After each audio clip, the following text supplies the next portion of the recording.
dans nos communions personnelles avec Dieu, ou lorsque nous sommes seuls, nous devons nous poser les bonnes questions pour savoir est-ce que nous avons avancé.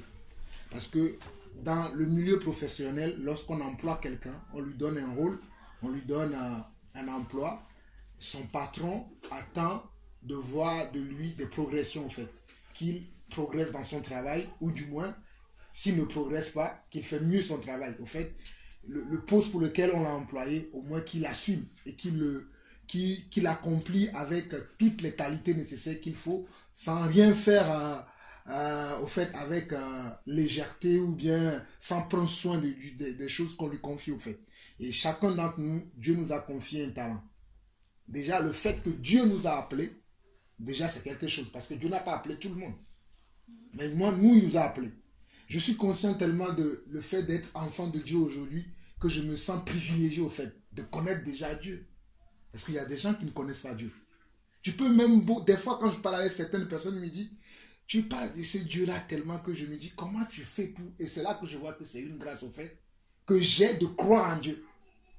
Parce que cette grâce-là de croire en Dieu, d'ailleurs on le dit tout le temps, des fois on prie, personne ne peut connaître Dieu si Dieu ne l'a pas appelé. Donc si Dieu n'a pas appelé les autres, il t'a appelé toi, tu es privilégié. Je ne sais pas si c'est dans ce sens-là que je dis, hein. Je ne dis pas que dans ce sens-là on est au-dessus des autres, mais on a une grâce au fait de pouvoir avoir ce plus-là que les autres n'ont pas. Et déjà ça me bénit d'avoir cette grâce-là que je connais Dieu et que je peux parler de Dieu. Aujourd'hui, même dans le milieu professionnel, des fois, je veux pas même... on a tellement tendance à parler de Dieu que même quand je suis dans le milieu professionnel, j'oublie des fois, je dis des choses, on me dit, mais Jean-Paul, tu as dit quoi là? En fait, je suis avec les chrétiens, que je suis avec mes collègues, au fait. Et je me dis, excusez-moi. Et c'est là où des fois je rentre, je me dis, pourquoi tu as dit ça? Et je commence à dire, au fait, dans le monde, à part ici, je fais d'autres choses, je parle avec des gens, et ça me permet aussi de pouvoir partager un peu avec les gens. Donc du coup, au jour d'aujourd'hui, quel est l'état de notre cœur? C'est le message que nous avons partagé la semaine dernière. On parlait au fait de notre état de cœur. Et c'est suite à une prière que nous-mêmes nous avons fait que cela m'a amené à projeter un peu dans l'espace pour voir quel est l'état de notre cœur aujourd'hui. Parce que d'habitude, quand on lit l'histoire de nos prédécesseurs, ceux qui ont vécu à l'époque de Moïse, à l'époque même des apôtres, à l'époque même avant Moïse, on va dire oui, Dieu a fait beaucoup de choses avec eux, ils ont vu beaucoup de choses, mais certains d'entre eux ne sont pas retrouvés juste devant le Seigneur. Mais à notre époque aussi, c'est la même chose.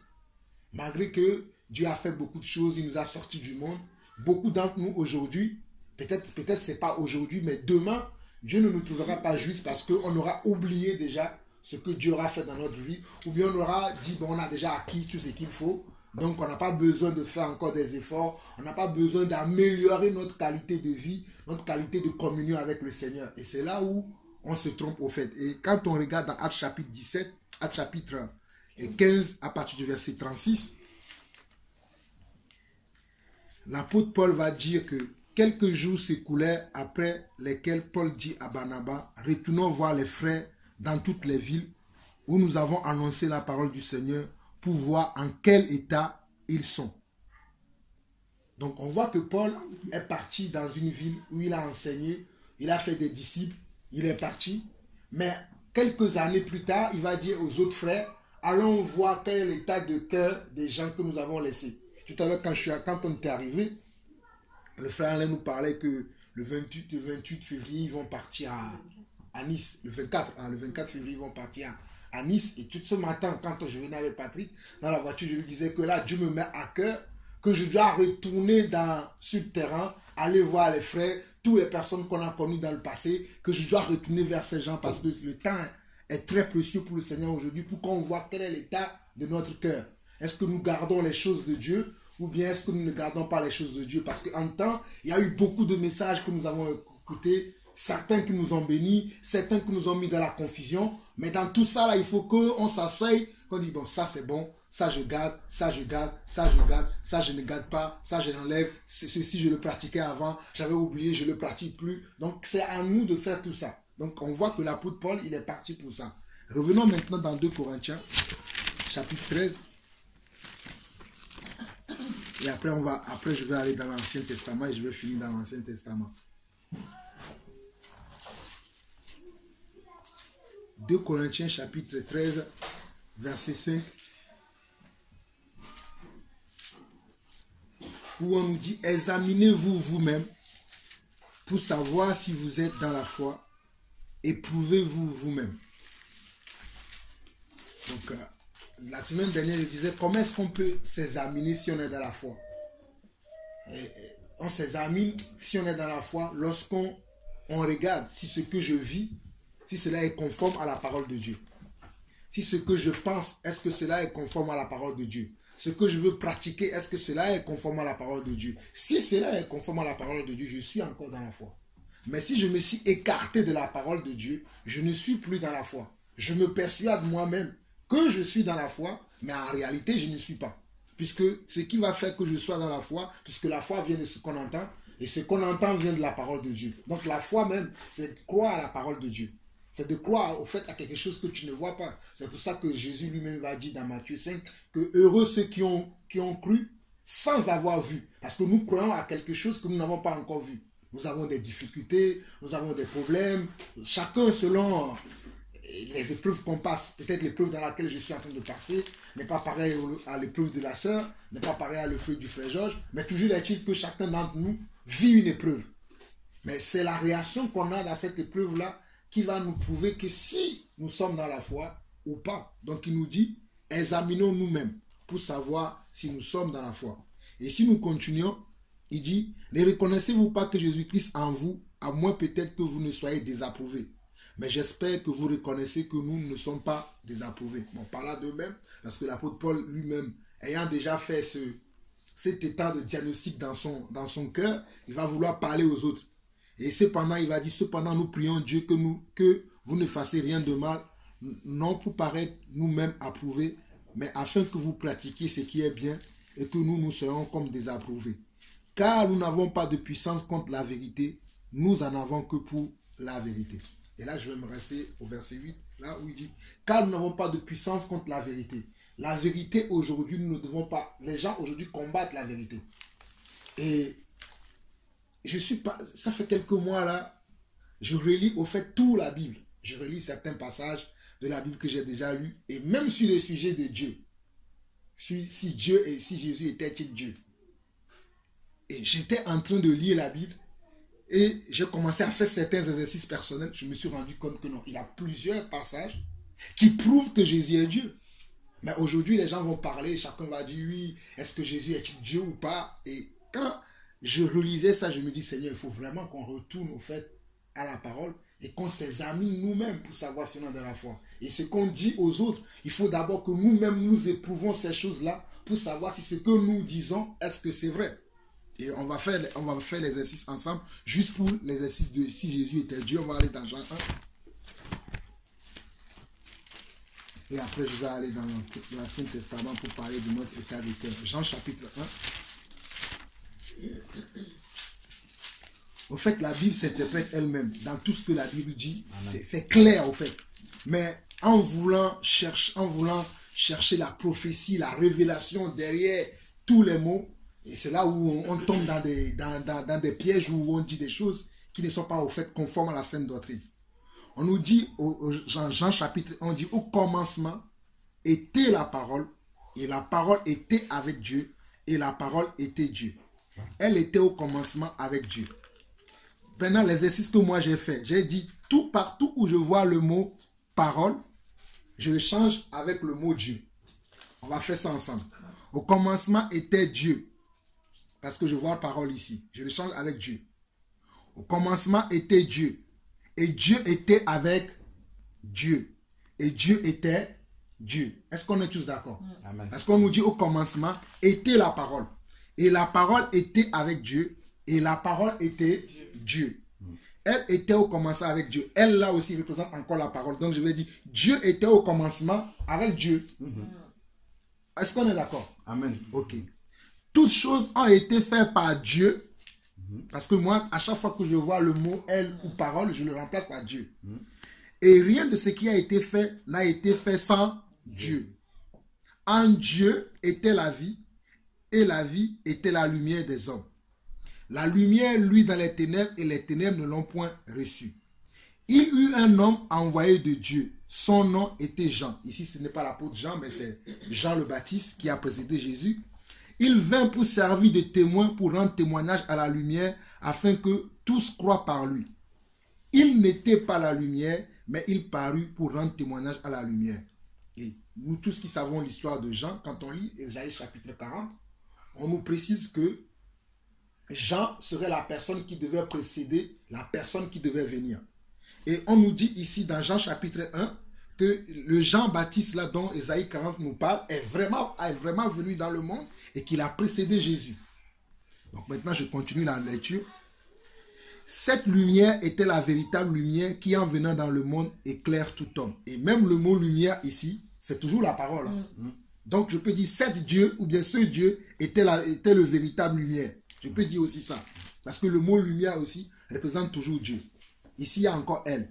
Dieu était dans le monde, parce que j'ai dit, pour que vous puissiez comprendre ce que je dis. Et c'est simple, quand je faisais cet exercice, j'ai dit, je ne veux même pas perdre le temps avec les gens pour discuter, est-ce que Jésus est Dieu?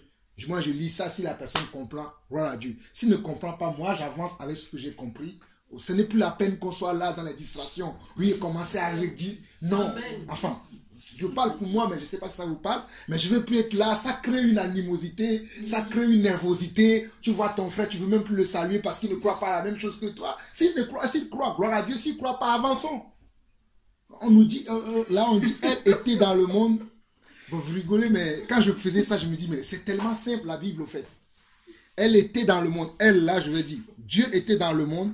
Et le monde a été fait par Dieu. Et le monde ne l'a point connu. Dieu est venu chez les siens. Et souvenons-nous toujours que là où je vois elle, je dis Dieu. Parce qu'elle représente la parole. Dieu était venu chez les siens.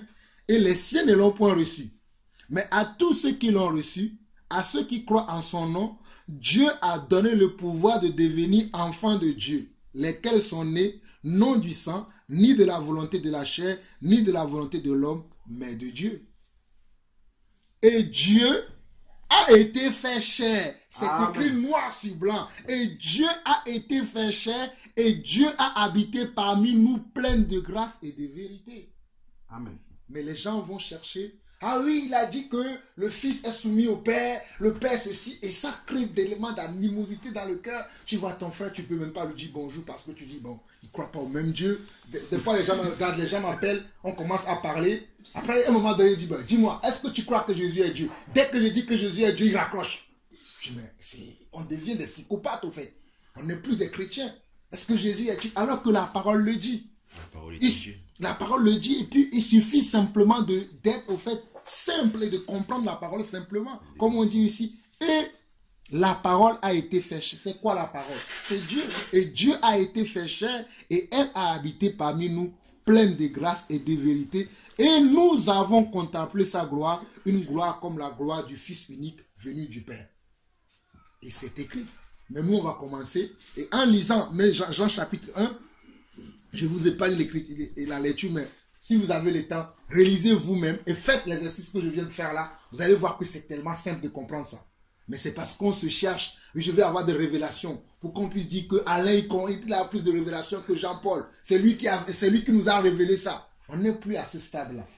On doit vraiment, on doit grandir dans la sagesse de Dieu d'une manière naturelle de pouvoir partager les choses simplement pour que les gens soient éclairés que de pouvoir chercher, moi je veux quelques partisans. Ce n'est pas la politique où on va dire moi je suis pour un tel, je suis pour un tel, non. Il faut vraiment qu'on soit pour la parole.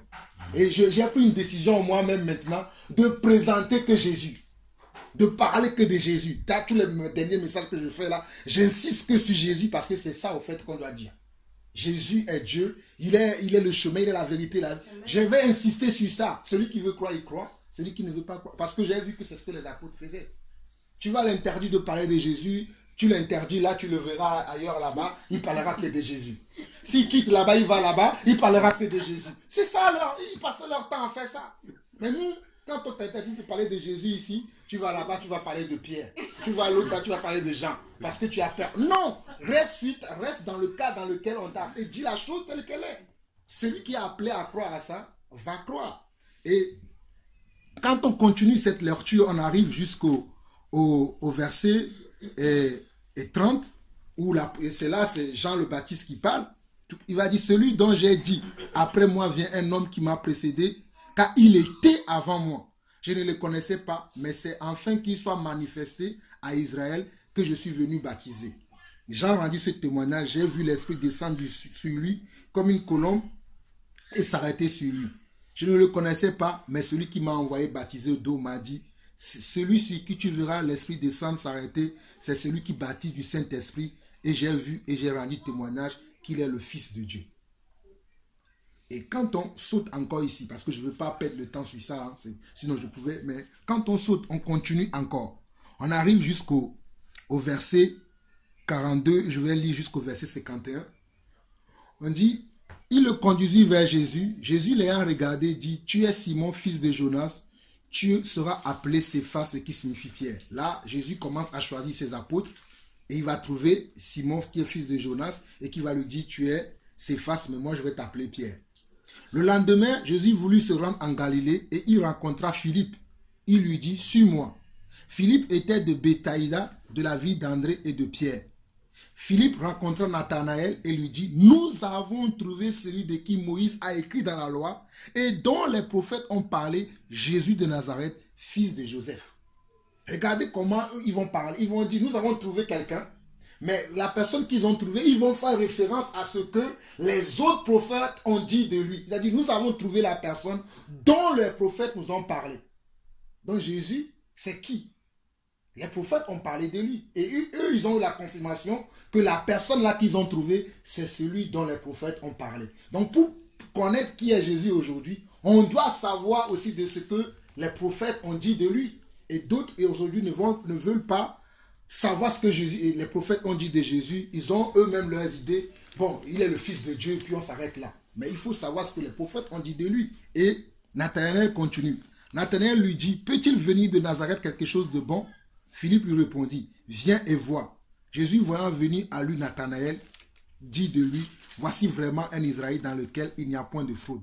D'où me connais-tu, lui dit Nathanaël. Jésus lui répondit, avant que Philippe t'appelle, quand tu étais sous le figuier, je t'ai vu. Nathanaël répondit et lui dit, Rabbi, tu es le Fils de Dieu, tu es le roi d'Israël. Jésus lui répondit, parce que je t'ai dit que je t'ai vu sous le figuier, tu crois. Tu verras de plus grandes choses que celles-ci. Et il lui dit en vérité, vous verrez désormais le ciel ouvert et les anges de Dieu monter et descendre au-dessus du Fils de l'homme. Donc rien qu'en lisant Jean chapitre 1 et en faisant l'exercice que je viens de faire avec vous là, tu te rends compte que Jésus, ce n'est pas simplement le Fils de Dieu, il est Dieu lui-même. Puisqu'on nous dit qu'au commencement était la parole. Donc au commencement était qui? Était Dieu. Dieu était avec Dieu et rien n'a été fait comment? Sans Dieu. Et on nous dit au verset 14, et la parole, c'est-à-dire et Dieu a été fait chair. Et ce même passage-là, on va le trouver dans 1 Timothée 3,16 et où l'apôtre Paul va dire encore, et la parole s'est fait chair. Mais maintenant, il y a des gens qui ont une telle interprétation de la Bible qui vont dire, ah, quand il dit ça, il ne parle pas de ce Dieu-là. Est-ce qu'on a deux dieux? Donc on voit qu'il y a tellement des explications qu'on veut donner aujourd'hui à la parole de Dieu qui sème un trou et on commence, quand je vois un frère, lui il dit que Jésus n'est pas Dieu, je commence à le voir comme un ennemi. Parce que cela ne vient même pas de lui, mais il y a quelqu'un qui est à l'origine de ça. Comme le frère Alain disait tout à l'heure, le diable, il veut toujours mettre juste un petit morceau de vinaigre dans la soupe pour qu'on commence à se dire, bon, moi je ne veux plus parler à un tel parce que j'ai essayé, mais lui il dit que...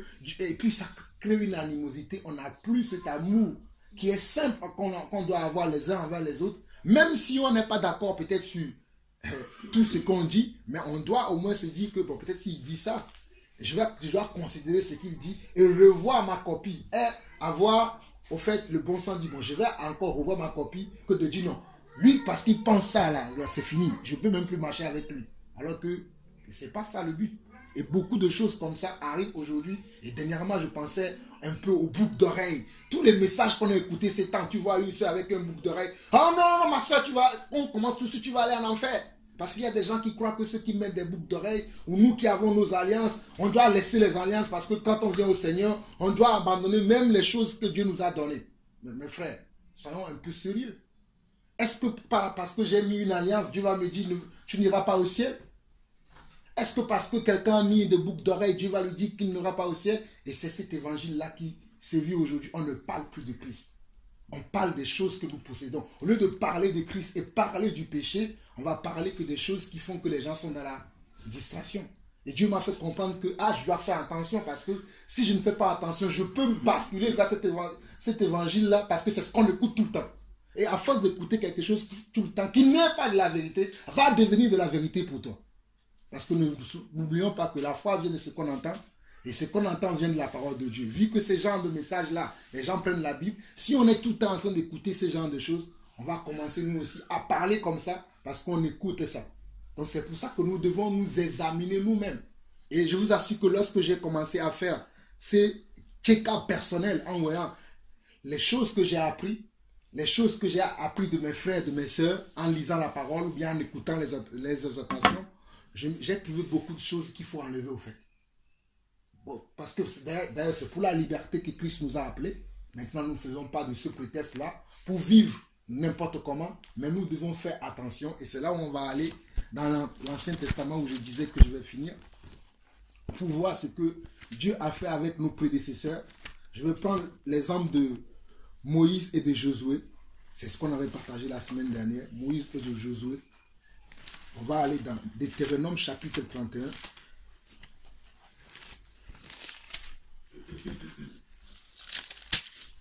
Deutéronome chapitre 31.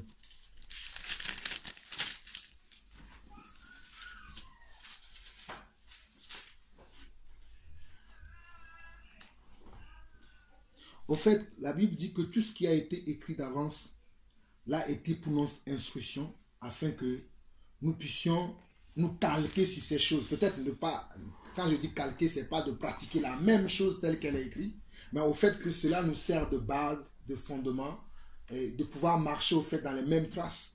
Et quand on voit ici dans Deutéronome chapitre 31, c'est que, bon, on voit que Moïse a fait le grand travail que Dieu lui avait donné de faire. Et Moïse sentait qu'il allait partir. Et Dieu a commencé à lui parler qu'avant que je ne t'enlève, il faut que tu prépares quelqu'un. Il faut que tu amènes quelqu'un vers moi. Parce qu'à l'époque, c'est comme ça que ça se faisait. Tu devais amener la personne vers Dieu et que Dieu lui-même, il va parler à la personne et la personne prend la relève. Donc Dieu va parler à Moïse de lui ramener Josué. Et on va voir, on ne va pas lire tout le chapitre, mais je prends à partir du chapitre 14. Mais si vous avez l'occasion, réalisez ces choses. Moi, j'ai pris le temps, cette semaine, j'ai lu encore le livre, comme je disais à partir tout à l'heure. La semaine dernière, j'avais fini le livre de Juges. Et là, j'ai fini le livre de Lamentation, où j'ai appris encore beaucoup de choses. J'apprends à relire au fait tous les passages de la Bible, surtout les petits livres. J'ai lu le livre de Ruth, j'ai été beaucoup béni. Et c'est bien de relire ces livres-là parce qu'on apprend encore beaucoup de choses que nous avons oubliées au fait dans notre vie. Et Ruth, quand je prends l'histoire même de Ruth, là, Ruth n'était pas quelqu'un qui était hébreu à l'origine. Mais vous connaissez l'histoire, mais je ne vais pas vous la raconter. Réalisez, vous allez voir qu'il y a des choses qui vont renouveler votre foi, qui vont renouveler même votre pensée, qui vont renouveler votre manière de voir Dieu et de pouvoir aussi la présenter aux gens. Donc quand nous voyons ici dans Deutéronome chapitre 31, on nous dit au verset 14, l'Éternel dit à Moïse, voici le moment approche où tu vas mourir. Appelle Josué et présentez-vous dans la table d'assignation. Je lui donnerai mes ordres. Moïse et Josué allèrent se présenter dans la tente d'assignation et l'Éternel apparut dans la tente dans une colonne de nuée et la colonne de nuée s'arrêta à l'entrée de la tente. L'Éternel dit à Moïse, voici tu vas être couché avec tes pères et ce peuple se lèvera et se prostituera aux dieux étrangers du pays au milieu duquel il entre. Il abandonnera et il violera mon alliance que j'ai traitée avec lui. En ce jour-là, ma colère s'enflammera contre lui, je les abandonnerai et je leur cacherai ma face. Il sera dévoré, il sera la proie d'une multitude de maux d'affliction et alors il dira, n'est-ce point parce que mon Dieu n'est pas au milieu de moi que ces maux m'ont atteint et moi je cacherai ma face en ce jour-là à cause de tout le mal qu'il aura fait en se tournant vers d'autres dieux. Donc ici on voit que Dieu commence à préparer Moïse. Et Dieu va dire même à Moïse que malgré que je sais que tu vas partir, parce que comme je disais, Dieu sait toujours ce que nous allons faire en 2040, Dieu le sait déjà. Mais nous, quand 2040 va arriver et qu'on sera dans ces choses, on va dire, ça va être une surprise pour nous. Mais pour Dieu, ça ne sera pas une surprise parce que Dieu connaît notre passé, notre présent et notre futur. C'est pour ça qu'il est Dieu. Mais nous, quand nous allons découvrir ces choses, ça sera une surprise pour nous. Mais pour Dieu, ça ne sera pas une surprise. Mais nous devons faire attention pour que chaque chose que nous faisons soit toujours dans la volonté de Dieu. Mais ici, on voit que Dieu savait déjà que lorsque Moïse va partir et que le peuple va rester dans la main de Josué et que Josué aussi va partir, mais le peuple va se pervertir. Il va le dire à Moïse. Mais qu'est-ce que Moïse va faire? On voit ici au verset 47, au verset 27 plutôt, je dis 47, 27. Pour ne pas trop durer sur ça, parce qu'il y a plusieurs passages qu'on va lire, c'est pour ça que je fais vite. On dit, car je connais ton esprit, ça, là c'est Moïse qui parle. Bon, on peut lire même à partir du verset 23 pour mieux comprendre. L'Éternel donna ses ordres à Josué, fils de Nun. Bon, maintenant Moïse va laisser la partie à Josué. Fortifie-toi et prends courage, car c'est toi qui feras entrer les enfants d'Israël dans le pays que j'ai juré de leur donner, et je serai moi-même avec toi. Je sais que le frère Georges, il aime beaucoup le mot fortifie-toi et prends courage. J'espère que toi-même, quand tu dis ça, tu te fortifies et tu prends courage. Amen. C'est à chaque fois que tu me dis ça. Même la dernière fois, lorsqu'on s'est retrouvé à Bagneux, tu es venu après, tu m'as dit, frère Jean-Paul, fortifie-toi et prends courage. Quand tu dis ça, ça me fortifie. J'espère que toi-même, tu l'appliques à toi-même. Parce que c'est bien de dire aux autres, mais il faut que nous aussi nous faisons. Lorsque Moïse eut complètement achevé d'écrire dans un livre les paroles de cette loi, il donna cet ordre aux Lévites qui portaient l'arche de l'alliance de l'Éternel. Prenez ce livre de la loi et mettez-le à côté de l'arche de l'alliance de l'Éternel votre Dieu, et il sera là comme témoin contre toi. Car je connais ton esprit de rébellion et la raideur de ton cou. Si vous êtes rebelles contre l'Éternel pendant que je suis encore vivant au milieu de vous, combien plus le serez-vous après ma mort? Moïse parlait à ses frères parce que Moïse avait vu la raideur de leur cou. Mes frères, d'habitude, nous avons, surtout nous qui enseignons, nous avons tendance à dire non, nous souffrons. Mes frères, je vous en supplie, souffrons encore parce que nous n'avons pas souffert les souffrances de Moïse. Moïse qui a jeûné 2 fois 40 jours sans manger. C'est-à-dire, il venait de descendre du montagne, il vient, il voit que le peuple, il est reparti encore aussitôt, sans manger encore. Il va faire 40 jours. Il redescend, il voit comment le peuple là vont commencer à médire sur son dos, à parler sur lui. Mais tout le temps, lorsque Moïse se retrouvait devant le Seigneur, il demandait toujours que le Seigneur pardonne le péché de ce peuple-là. Mais Dieu va dire à ce Moïse-là que tu vas partir, et quand tu vas partir, ce peuple-là, malgré que de ton vivant, tu les as vus, ils étaient là en train de faire n'importe quoi. Quand tu partiras, combien il le fera encore plus? Et Moïse va prendre soin de leur rappeler ça. Maintenant, Moïse dit quoi? Verset 28. Assemblez devant moi tous les anciens de vos tribus et vos officiers. Je dirai ces paroles en leur présence et je prendrai à témoin contre eux le ciel et la terre. Car je sais qu'après ma mort, vous vous corromprez et vous vous détournerez de la voie que je vous ai prescrite et le malheur finira par vous atteindre quand vous ferez ce qui est mal aux yeux de l'Éternel au point de l'irriter par l'œuvre de vos mains. Moïse prononça dans leur entier les paroles de ce cantique en présence de toute l'assemblée d'Israël. Donc tout ce que Moïse vient de dire là, les lois que le Seigneur lui a données, il va reparler de ça devant ses frères parce qu'il sentait, parce que quand on lit le chapitre 32, il va encore parler de ce que Dieu va faire. Et le chapitre 33, on va voir que Dieu va le prendre maintenant. Donc c'est Josué qui va continuer le reste de la suite. Mais Moïse va prendre le temps de rappeler tout ce que Dieu a fait. Moïse va leur parler de tout ça. Il va leur dire que je sais, parce que je connais, parce qu'il a vécu avec eux. Il a vu comment il leur parlait, comment ses frères lui parlaient, comment ils vont même lui dire, nous aussi nous allons écouter Dieu. Mais quand Moïse va commencer à appeler Dieu, il va dire non, maintenant laisse, toi va écouter Dieu, viens nous parler. Mais il va voir tout ça. C'est quelque chose qui va rester dans la mémoire de Moïse. Et Moïse va leur dire, faites attention parce que je sais que je vais partir, mais beaucoup d'entre vous, vous allez vous corrompre. Ma question aujourd'hui aussi pour nous, vous n'avez pas besoin de me répondre, mais ce soir, posez-vous la question. Est-ce que vous vous êtes corrompu ou bien vous êtes toujours dans la volonté de Dieu? Parce que dans le corps du Christ aujourd'hui, il y a les corrompus qui ne savent même pas qu'ils sont corrompus parce qu'ils ne se rendent pas compte de cela. Même quand certains vont venir leur dire, ils vont dire non, ce sont des jaloux, ils nous envient. C'est pour ça qu'ils disent qu'on est corrompus. Mais en réalité, ils sont corrompus. Ils ne sont plus dans la volonté de Dieu. Parce qu'ils ne suivent plus la ligne droite dans laquelle le Seigneur les a mis. Ils se sont mis eux-mêmes dans des voies tortueuses qui ne sont pas les voies de Dieu, mais puisque la grâce de Dieu est encore sur leur vie, ils peuvent prier pour quelqu'un. La personne peut être guérie, ils peuvent demander quelque chose à Dieu. Ils le reçoivent, mais ils ne se voient pas qu'ils se sont corrompus. Alors que vraiment, il y a la corruption aujourd'hui qui a atteint l'Église à un certain niveau que ce qu'on entend aujourd'hui, c'est la même chose à l'époque de Moïse. Et nous ne sommes pas mieux que nos pères. Si nos pères, malgré ce que Dieu leur a dit, ils n'ont pas écouté Dieu, est-ce que nous sommes mieux? Nous sommes pareils. Mais nous devons faire attention, chacun d'entre nous, pour veiller sur nous-mêmes. Je dois veiller d'abord sur moi-même avant de veiller sur le frère Georges. Je veille d'abord sur moi-même. Et je fais attention que tout ce que je fais est droit devant le Seigneur. Non pas droit devant les frères, mais droit devant le Seigneur.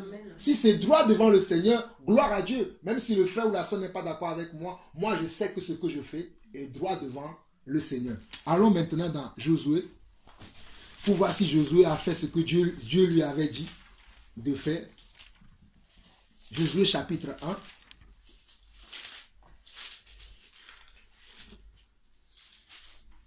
Josué chapitre 1. Et si vous avez encore l'occasion, mes frères, rélisez le livre de Josué, vous allez apprendre beaucoup de choses. Josué chapitre 1, on nous dit, après la mort de Moïse, serviteur de l'Éternel, l'Éternel dit à Josué, fils de Nun, serviteur de Moïse, Moïse, mon serviteur, est mort. Maintenant, lève-toi, passe ce Jourdain, toi et tout ce peuple, pour entrer dans le pays que je donne aux enfants d'Israël. Tout lieu que fera la plante de votre pied, je vous le donne comme je l'ai dit à Moïse. Vous aurez pour territoire depuis le désert et le Liban jusqu'au grand fleuve, le fleuve de l'Euphrate, tout le pays des Hétiens et jusqu'à la grande mer vers le soleil couchant. Nul ne tiendra devant toi tant que tu vivras. Je serai avec toi comme j'ai été avec Moïse et je ne te délaisserai point, je ne t'abandonnerai point. Mes frères, lorsque nous tiendrons devant le Seigneur, tenir devant le Seigneur, cela veut dire tenir selon sa parole. Lorsque nous tenons devant le Seigneur selon sa parole, Dieu ne nous délaissera jamais. Je vais faire une petite exception. Je sais que Jacques tenait devant le Seigneur, mais lorsqu'on a éventré Jacques, Dieu n'a rien fait. Parce que l'évangile, comme nous dit aujourd'hui, cela veut dire que tu n'auras plus de maux, tu n'auras même plus mal à la tête, tu n'auras même plus mal à tel endroit. Mes frères, même on peut être chrétien et avoir mal à la tête. On peut être même dans la volonté de Dieu et se faire insulter dans la rue. Parce que nous l'avons vu. Tous les apôtres du Seigneur Jésus-Christ, quand nous lisons le livre des Actes, nous voyons que leur vie a été toujours une vie de calvaire. Mes frères, aujourd'hui, vous et moi, je disais ça dernièrement à mes frères, qu'aujourd'hui nous avons le CDI, mais les apôtres n'avaient pas un CDI. Ils ne savaient pas ce qu'ils pouvaient manger demain. Vous et moi, aujourd'hui, nous savons que le mois dernier, là nous sommes le combien? Nous sommes le 3. Le mois dernier, j'ai fait 30 jours. La paye va tomber, je ne sais pas, pour certains, ça tombe le 1er, pour d'autres, c'est le 5. Pour d'autres, c'est le 4. Bon, chacun selon là où il travaille. Mais les apôtres, ils ne savaient pas de quoi ils vont vivre demain. Ils ne savaient pas. Et ils étaient tellement persécutés qu'ils allaient de ville en ville. Ma soeur, ce n'est pas pour te décourager. Toi, aujourd'hui, tu vas rencontrer quelqu'un pour un appartement. Et ils ne rencontraient personne, ils rencontraient leur Dieu. Je ne sais pas si ce que je vous dis, ça vous parle. Mes frères, faisons attention. Nous vivons dans un monde aujourd'hui où si nous ne faisons pas attention, nous allons un peu nous conformer quand même au monde. Je ne dis pas que tout ce que nous avons dans le monde, nous allons l'abandonner maintenant. Je veux vivre comme les apôtres, j'abandonne ma maison, j'abandonne ma voiture, ça c'est la folie. Je ne parle pas de ça. Mais soyons conscients qu'aujourd'hui nous vivons une grâce tellement qu'il y a beaucoup de choses que Dieu nous épargne au fait. Parce que je dis bien, à l'époque des apôtres, ils n'avaient pas un CDI. Pierre ne pouvait pas savoir ce qu'il va manger demain ou même là où il sera demain. Comme le frère Gilles disait tout à l'heure que celui qui est conduit par l'esprit, il ne sait pas là où il va. Parce que demain Dieu lui dit va à tel endroit, il va. Après demain Dieu lui dit à tel endroit, il va. Il ne se dit pas, j'ai pas dit à Linda que je mange pas à Lidl, mais en temps je suis au non. Mais nous c'est ce qu'on fait aujourd'hui. Puisque en quittant la maison, tu as dit à ton épouse que tu vas à tel endroit. Après si l'esprit t'envoie ailleurs, comment tu vas faire? Mais c'est ce que les apôtres vivaient. Ils étaient tout le temps au Seigneur. Ils étaient tout le temps à donner au Seigneur. Ils ne se souciaient pas de ce qui va arriver demain. Aujourd'hui, nous avons des CDI, nous avons des maisons, nous avons même des voitures. À leur époque, il n'y avait pas de voiture. Ils marchaient. Vous imaginez que si c'était l'époque des apôtres avant de venir ici aujourd'hui, je pense que moi, Patrick et moi, on devait quitter depuis hier matin. Parce que je pense, Évry, ici, ça fait 50 km. Et marcher à pied. Et vous savez, les routes ne sont pas... Il y a l'autoroute, je ne sais pas comment on devait faire. Mais gloire à Dieu qu'aujourd'hui, il y a des voitures. Et c'est pour ça que ces gens qui prêchent certains évangiles aujourd'hui pour dire qu'on doit tout abandonner, pourquoi ils n'abandonnent pas aussi les voitures? Pourquoi ils prennent aussi des avions aujourd'hui? Je ne sais pas si vous voyez un peu, quand on veut choisir certaines choses. Bon, moi, je ne veux plus mettre les boucles d'oreilles, je ne veux plus mettre ceci. Bon, je ne dis pas de cela maintenant qu'on doit tout prendre dans le monde. Mais ayons quand même un peu de sagesse pour ne pas appeler tout est de Satan. Non, c'est Dieu qui a permis que nous puissions tout avoir. Mais comment nous utilisons ces choses? Moi, la voiture que j'ai aujourd'hui, si cela peut m'aider à bénir les frères, gloire à Dieu. Moi, c'est ce que je vais faire. Mais je ne vais pas penser que la voiture devient maintenant mon Dieu. Et pour revenir dans le livre que nous lisons, continuons, nous étions au verset... Ah, mon frère Georges, il a encore ici ton mot là. Fortifie-toi et prends, verset 6 dit encore, fortifie-toi et prends courage, car c'est toi qui mettras ce peuple en possession du pays que j'ai juré à leur père de leur donner. Une des choses que j'aime dire, et ce n'est pas pour glorifier quelqu'un, frère Georges, je sais que tu marches beaucoup avec le frère Alain Patrick. Et tu dois faire attention de... Bon, le frère Alain Patrick n'est pas ton Dieu. Mais tu dois voir comment lui, il marche. Parce que dans ce passage-là, nous voyons que dans le premier passage, on a dit que Moïse était serviteur de qui? De Dieu. Mais Josué était serviteur de qui? De Moïse. Je ne dis pas que nous devons servir des hommes. Mais nous devons marcher sur la trace des anciens. C'est une des choses que j'avais perdu la notion. Mais Dieu m'a rendu témoignage la dernière fois que non. Nous, si Dieu a choisi des anciens, il sait pourquoi. Maintenant, nous ne devons pas suivre tout le monde parce qu'il y a beaucoup qui se disent anciens aujourd'hui. Mais sont-ils anciens selon la parole? Bon, j'ai pris ton exemple. Mais beaucoup d'entre nous aujourd'hui ici, vous qui avez des anciens, si c'est Georges qui vous enseigne, c'est lui qui est votre ancien. Si c'est Patrick qui vous enseigne, c'est Patrick qui est votre ancien. Donc, vous devez faire attention à tout ce que Alain Patrick vous dit. Vous vérifiez selon la parole. Si c'est ça la volonté de Dieu, vous marchez dans sa trace. Parce que si nous voyons bien... Je vais remettre un doigt ici. Retournons dans Deutéronome 31. Parce que j'ai sauté vite parce que je ne veux pas perdre le temps. Mais je vois que l'Esprit nous ramène là. Deutéronome chapitre 31. C'est Dieu qui parle à Josué. Hein. Lisons Deutéronome chapitre 31 à partir du verset 19.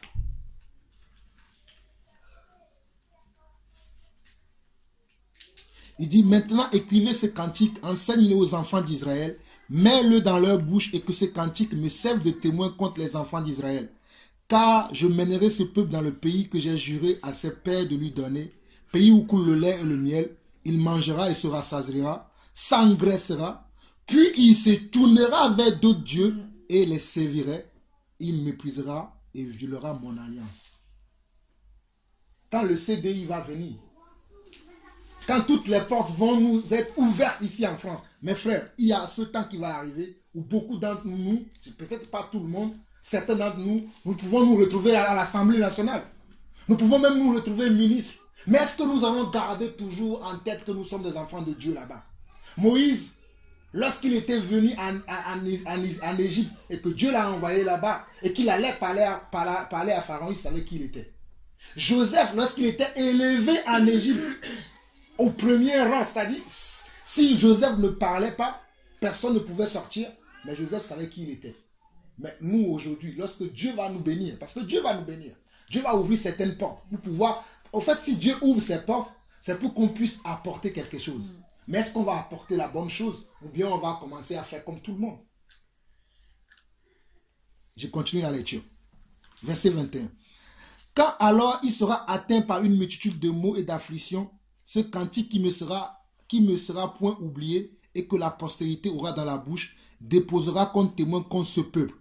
Je connais en effet cette disposition qui déjà se manifeste aujourd'hui, avant même que je l'ai fait entrer dans le pays que j'ai juré de lui donner. En ce jour-là, Moïse écrivit ce cantique et il enseigna aux enfants d'Israël. Avant même que Moïse écrit, Dieu disait à Moïse qu'il connaissait comment? Les dispositions des cœurs. Mes frères, moi je ne peux pas connaître le cœur de ma soeur. vous non plus, vous ne connaissez pas mon cœur. Peut-être je dis ces choses, mais je ne suis pas dans la vérité. Mais quel est notre état, notre disposition de cœur aujourd'hui? Dieu le connaît. Ne nous trompons pas nous-mêmes, pas de faux raisonnements. Parce que nous nous rassemblons, nous prions. Le frère prie pour nous, la soeur prie pour nous, le frère nous encourage. Mais nous avons des cœurs différents. Nous avons des dispositions de cœur différentes aujourd'hui. Parce qu'à l'époque de Moïse, ils avaient tous des dispositions différentes. Et Dieu le savait. Moïse, lui, quand il le voyait, il était surpris. La première fois, lorsqu'il était parti sur la montagne et qu'il était descendu et qu'il avait vu ses frères, il a été animé d'une certaine colère qu'il a jeté la table sur le Dieu qu'ils ont fait. Parce qu'il ne s'attendait pas à voir ça. C'était une surprise pour lui.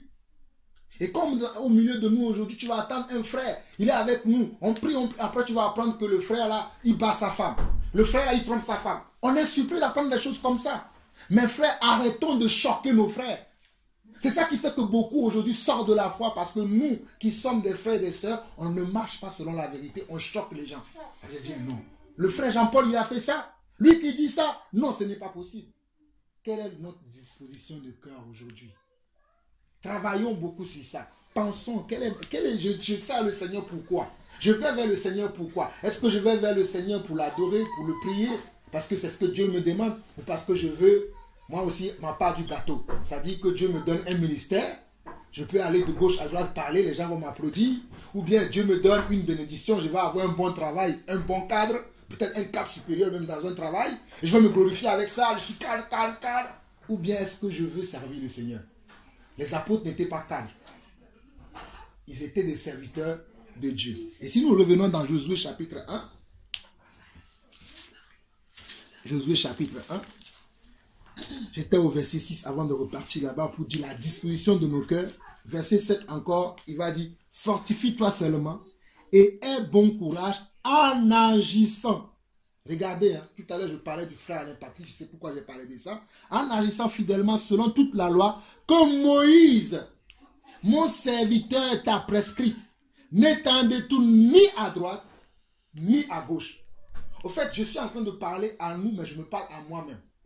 Qu'est-ce que nous enseignons aux gens? Parce que ici, il va dire n'étant détourné ni à gauche, ni à droite de quoi? De la loi que mon serviteur, Moïse, t'a prescrite. Nous qui enseignons, qu'est-ce que nous donnons aux gens? Nous donnons-nous la pensée de Dieu ou donnons-nous nos pensées aux gens? Donnons-nous la volonté de Dieu aux gens ou bien donnons-nous nos propres volontés? Parce que nous prenons beaucoup tellement, aujourd'hui sont tellement perdus qu'ils donnent tellement leur volonté aux gens et ils pensent qu'ils donnent la volonté de Dieu. Mes frères, je peux vous assurer que lorsque Dieu m'a permis de faire ce travail-là, je me suis retrouvé dans beaucoup de choses que je disais qui ce n'était pas de Dieu forcément. J'ai dû me repentir pour demander pardon à Dieu si j'ai dû choquer des gens, si j'ai dû blesser des gens.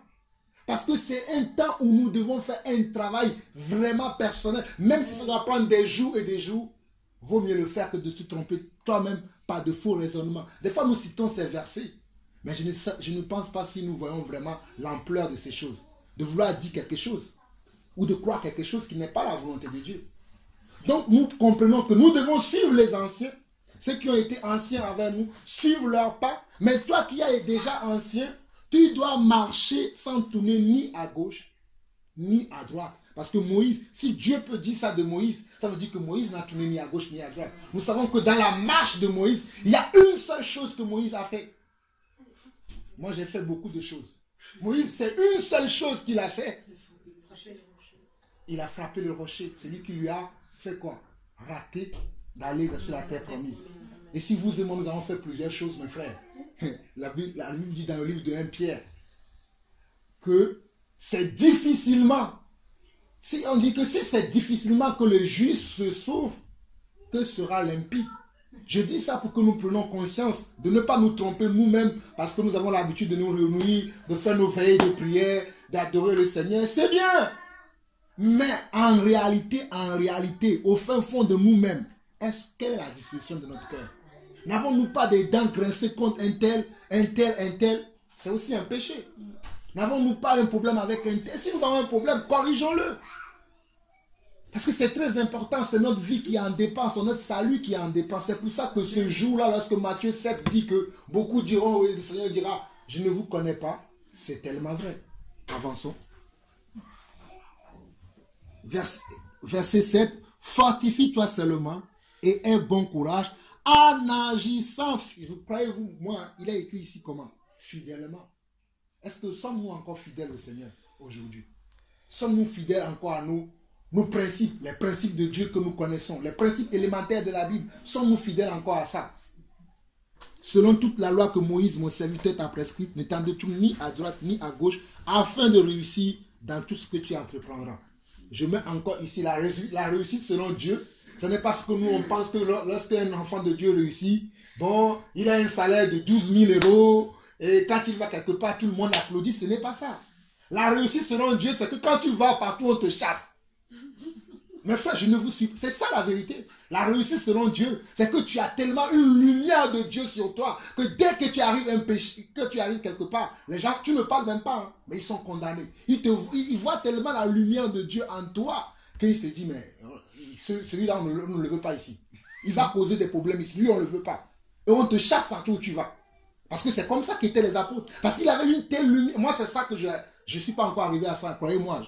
Il me faut encore du travail. Mais j'ai décidé de faire ce travail-là pour arriver. Peut-être si je n'arrive pas au moins, qu'au moins un dixième là puisse arriver à moi, que j'arrive à un endroit, je ne parle même pas, mais que les gens soient dérangés. Jésus, lorsqu'il marchait, il ne parlait pas, mais les démons eux-mêmes criaient. Ah, tu es venu ici pour nous troubler? Nous, on arrive, les démons sont là, ils s'asseyent, ils font leur cinéma, ils partent. Frère, excuse-moi de dire ça. Un jour, mon frère m'a dit qu'ils ont fait une veillée. Il y a une soeur qui a fait tellement de tapage là-bas que le frère, au lieu de continuer à prier, il va prendre sa voiture pour déposer la soeur. Mais quel Dieu nous servons? Quel Dieu nous servons? Quand le frère m'a dit ça le jour, elle a dit, ah, heureusement que je n'étais pas là parce que moi je me connais. Je serais encore énervé plus et je vais faire des choses dans la chair. Heureusement que je n'étais pas là. Gloire à Dieu. Mais quand le frère m'a dit ça, ça m'a fait... J'ai dit, quel Dieu nous servons? Parce qu'on n'a pas vraiment... en fait, ce n'est pas pour nous décourager. Hein. C'est pour nous inciter au fait à chercher Dieu que je dis ces choses-là. Pour que nous puissions travailler encore davantage. Pour nous perfectionner encore davantage. Afin que le monde voit que le Dieu là que nous disons, que nous prions là, ce n'est pas un Dieu mort. Mais frère, on s'est tellement moqué de notre Dieu. Tu dis que tu connais Dieu. Regarde, quel Dieu tu connais? À l'époque des apôtres, tu ne pouvais pas dire ça. Hein. Je me rappelle que lorsque Paul parlait un jour à un proconsul et qu'il y avait un certain homme qui voulait pervertir l'homme, quand l'apôtre Paul a dit que ne voit plus, il n'a plus vu. Hein. Mais nous aujourd'hui, on n'aura même pas l'audace de dire ces choses parce qu'on va dire, si je fais ça, on va dire que j'ai l'esprit de mon grand-père, c'est pour ça que j'ai fait ça. Mais frère, il est temps qu'on vive l'évangile vrai. Il est temps qu'on vive l'évangile parce que beaucoup de gens se moquent de Dieu à cause de nous parce que nous ne prenons pas cette charge que Dieu nous donne, ce mot-là qui est invoqué sur nos vies, Dieu, nous ne prenons pas ça au sérieux. Nous nous voyons comme monsieur tout le monde. Non, moi je refuse, je ne suis pas comme monsieur tout le monde. Hein. Je suis l'enfant de Dieu. Vous imaginez l'enfant de l'Éternel? Bon, avançons. Et ici au verset 8, il va dire que tout ce livre de la loi ne s'éloigne pas de ta bouche. Médite le jour et nuit pour agir fidèlement selon tout ce qui est écrit, car c'est alors que tu auras du succès dans tes entreprises, c'est alors que tu réussiras. Bon, je ne vais pas continuer pour qu'on puisse avancer vite. Dans le chapitre 2, on voit que ce que Dieu a dit à Josué, Josué va commencer à l'exécuter. On continue dans le chapitre 3 maintenant. Verset 7, je vais prendre le chapitre 3, le verset 7. Dieu, pour rassurer Josué, Dieu va toujours nous rassurer. Lorsque Dieu nous appelle et qu'on marche avec Dieu, Dieu va chercher une occasion dans notre vie pour nous rassurer afin qu'on n'ait pas peur. Lorsqu'il avait appelé Moïse et que Moïse a commencé à tâtonner, il a dit, t'inquiète pas, je vais envoyer ton frère Aaron, puisque tu me dis que tu ne sais pas parler, Aaron parlera pour toi. Et ça a rassuré Moïse, et Moïse est parti. Dans le cas de Josué, regardez ce que Dieu va faire dans Josué 3, verset 7. L'Éternel dit à Josué, aujourd'hui je commencerai à t'élever aux yeux de tout Israël, afin qu'ils sachent que je serai avec toi, comme j'ai été avec Moïse. Si Dieu élève, Dieu peut nous élever aux yeux de nos frères, aux yeux de l'Église, aux yeux de tout le monde, parce que c'est Dieu qui élève et c'est Dieu qui abaisse aussi. Mais Dieu, lorsqu'il nous appelle, il a un plan, il a un projet pour nous. Mais c'est à nous de nous accrocher à lui et de nous accrocher aussi à son plan, afin de voir son plan s'accomplir totalement dans notre vie. Mais si nous doutons de lui, si nous avons peur, si nous ne faisons pas les choses avec hargne, avec courage, on va avoir peur de lui. Mais donc nous devons prendre l'assurance et travailler avec Dieu. Nous continuons. Là, je nous épargne l'écriture, hein, parce qu'il y a tellement de choses à lire, mais je vais aller vers le dernier discours que Josué lui aussi va faire, et ce discours ressemblera pareil au discours de Moïse, pour dire que nous devons marcher dans le même esprit. Et je vois ça chez les autres, les anciens prophètes, et je vois ça chez les apôtres. Jésus aussi, lorsqu'il va prendre ces 12 apôtres, de la même manière qu'ils ont marché, je vais voir que c'est de la même manière que les apôtres aussi vont marcher. À savoir, Jean, Jacques, tous ces apôtres, ils ont marché toujours de la même manière. Peut-être ils ne sont pas morts de la même manière. Certains ont été crucifiés, d'autres ont été torturés, d'autres ont fui, mais finalement, c'est toujours est-il qu'ils sont morts. Et c'est la même chose. Ils vont tenir le même langage. Quand je vois aussi Josué, regardez Josué chapitre 24. Et nous sommes presque à la fin de cette petite exhortation. Il nous reste encore 2 passages. On va lire 2 passages en Juge et puis ça va s'arrêter là. Après. Et si vous avez le temps, relisez le livre de Josué et des Juges pour voir comment le peuple se corrompait petit à petit et que la grâce de Dieu partait de leur vie, mais ils ne se rendaient pas compte au fait. Josué assembla toutes les tribus d'Israël à Sichem et il convoqua les anciens d'Israël, ses chefs, ses juges et ses officiers, et ils se présentèrent devant Dieu. Josué dit à tout le peuple, « Ainsi parle l'Éternel, le Dieu d'Israël. Vos pères Térak, vous savez que le père d'Abraham s'appelait Térak, vos pères Térak, père d'Abraham, et père de Nacor, habitaient anciennement de l'autre côté du fleuve et ils servaient d'autres dieux. » Vous savez que, quand lisant ça, je me suis rappelé même pour dire que même Abraham, parce que nous savons que Térak est la descendance de Noé, si nous voulons sur la généalogie, même un moment, même eux, ils avaient abandonné la foi. Et c'est Dieu qui a choisi dans la famille d'Abraham, dans la famille de Térak, il a pris Abraham. Parce que Nacor n'a pas cru. Parce que quand tu repars dans l'Ancien Testament, tu vois les propositions que Nacor faisait à Abraham. Je me dis, je comprends pourquoi Dieu a choisi Abraham. Peut-être lui, il avait, bon, je ne sais pas, je ne connais pas la pensée de Dieu, mais au moins, il avait une bonne disposition de cœur. Et quand Dieu lui avait parlé, que Dieu lui avait dit de quitter la maison de son père, Abraham n'a pas consulté la chair ni le sang, dit, bon, je vais appeler le frère Patrick, Alain Patrick, je vais lui demander, bon, Dieu m'a dit ça, est-ce que je dois faire? Mes frères, mes soeurs, apprenez aussi à dépendre de Dieu. Croyez-moi, c'est moi qui dis qu'on doit suivre nos conducteurs, mais nous devons aussi apprendre à suivre Dieu. Des fois, vous allez voir, vous êtes là, une soeur t'appelle. Frère, hey, j'ai fait ce rêve, explique-moi. Nous ne sommes pas des devins non plus. Nous n'allons pas commencer à interpréter tout. Ah, mon frère, au travail, j'ai reçu cette lettre, qu'est-ce que tu en penses? Mais nous avons de la sagesse nous-mêmes aujourd'hui. Pour gérer notre vie, tu as un courrier, tu lis ton courrier, tu réponds. Tu n'as pas besoin forcément de demander au frère Georges, au frère Alain ou bien à un frère ou à une soeur, dis-moi ce que je dois faire.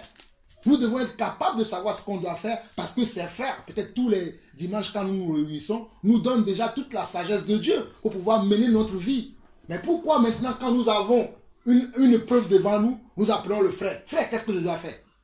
Non. Lorsque Dieu a parlé à Abraham dans la maison de son père, Abraham n'a pas dit à son père, ni à ses frères, il s'est levé, il est parti.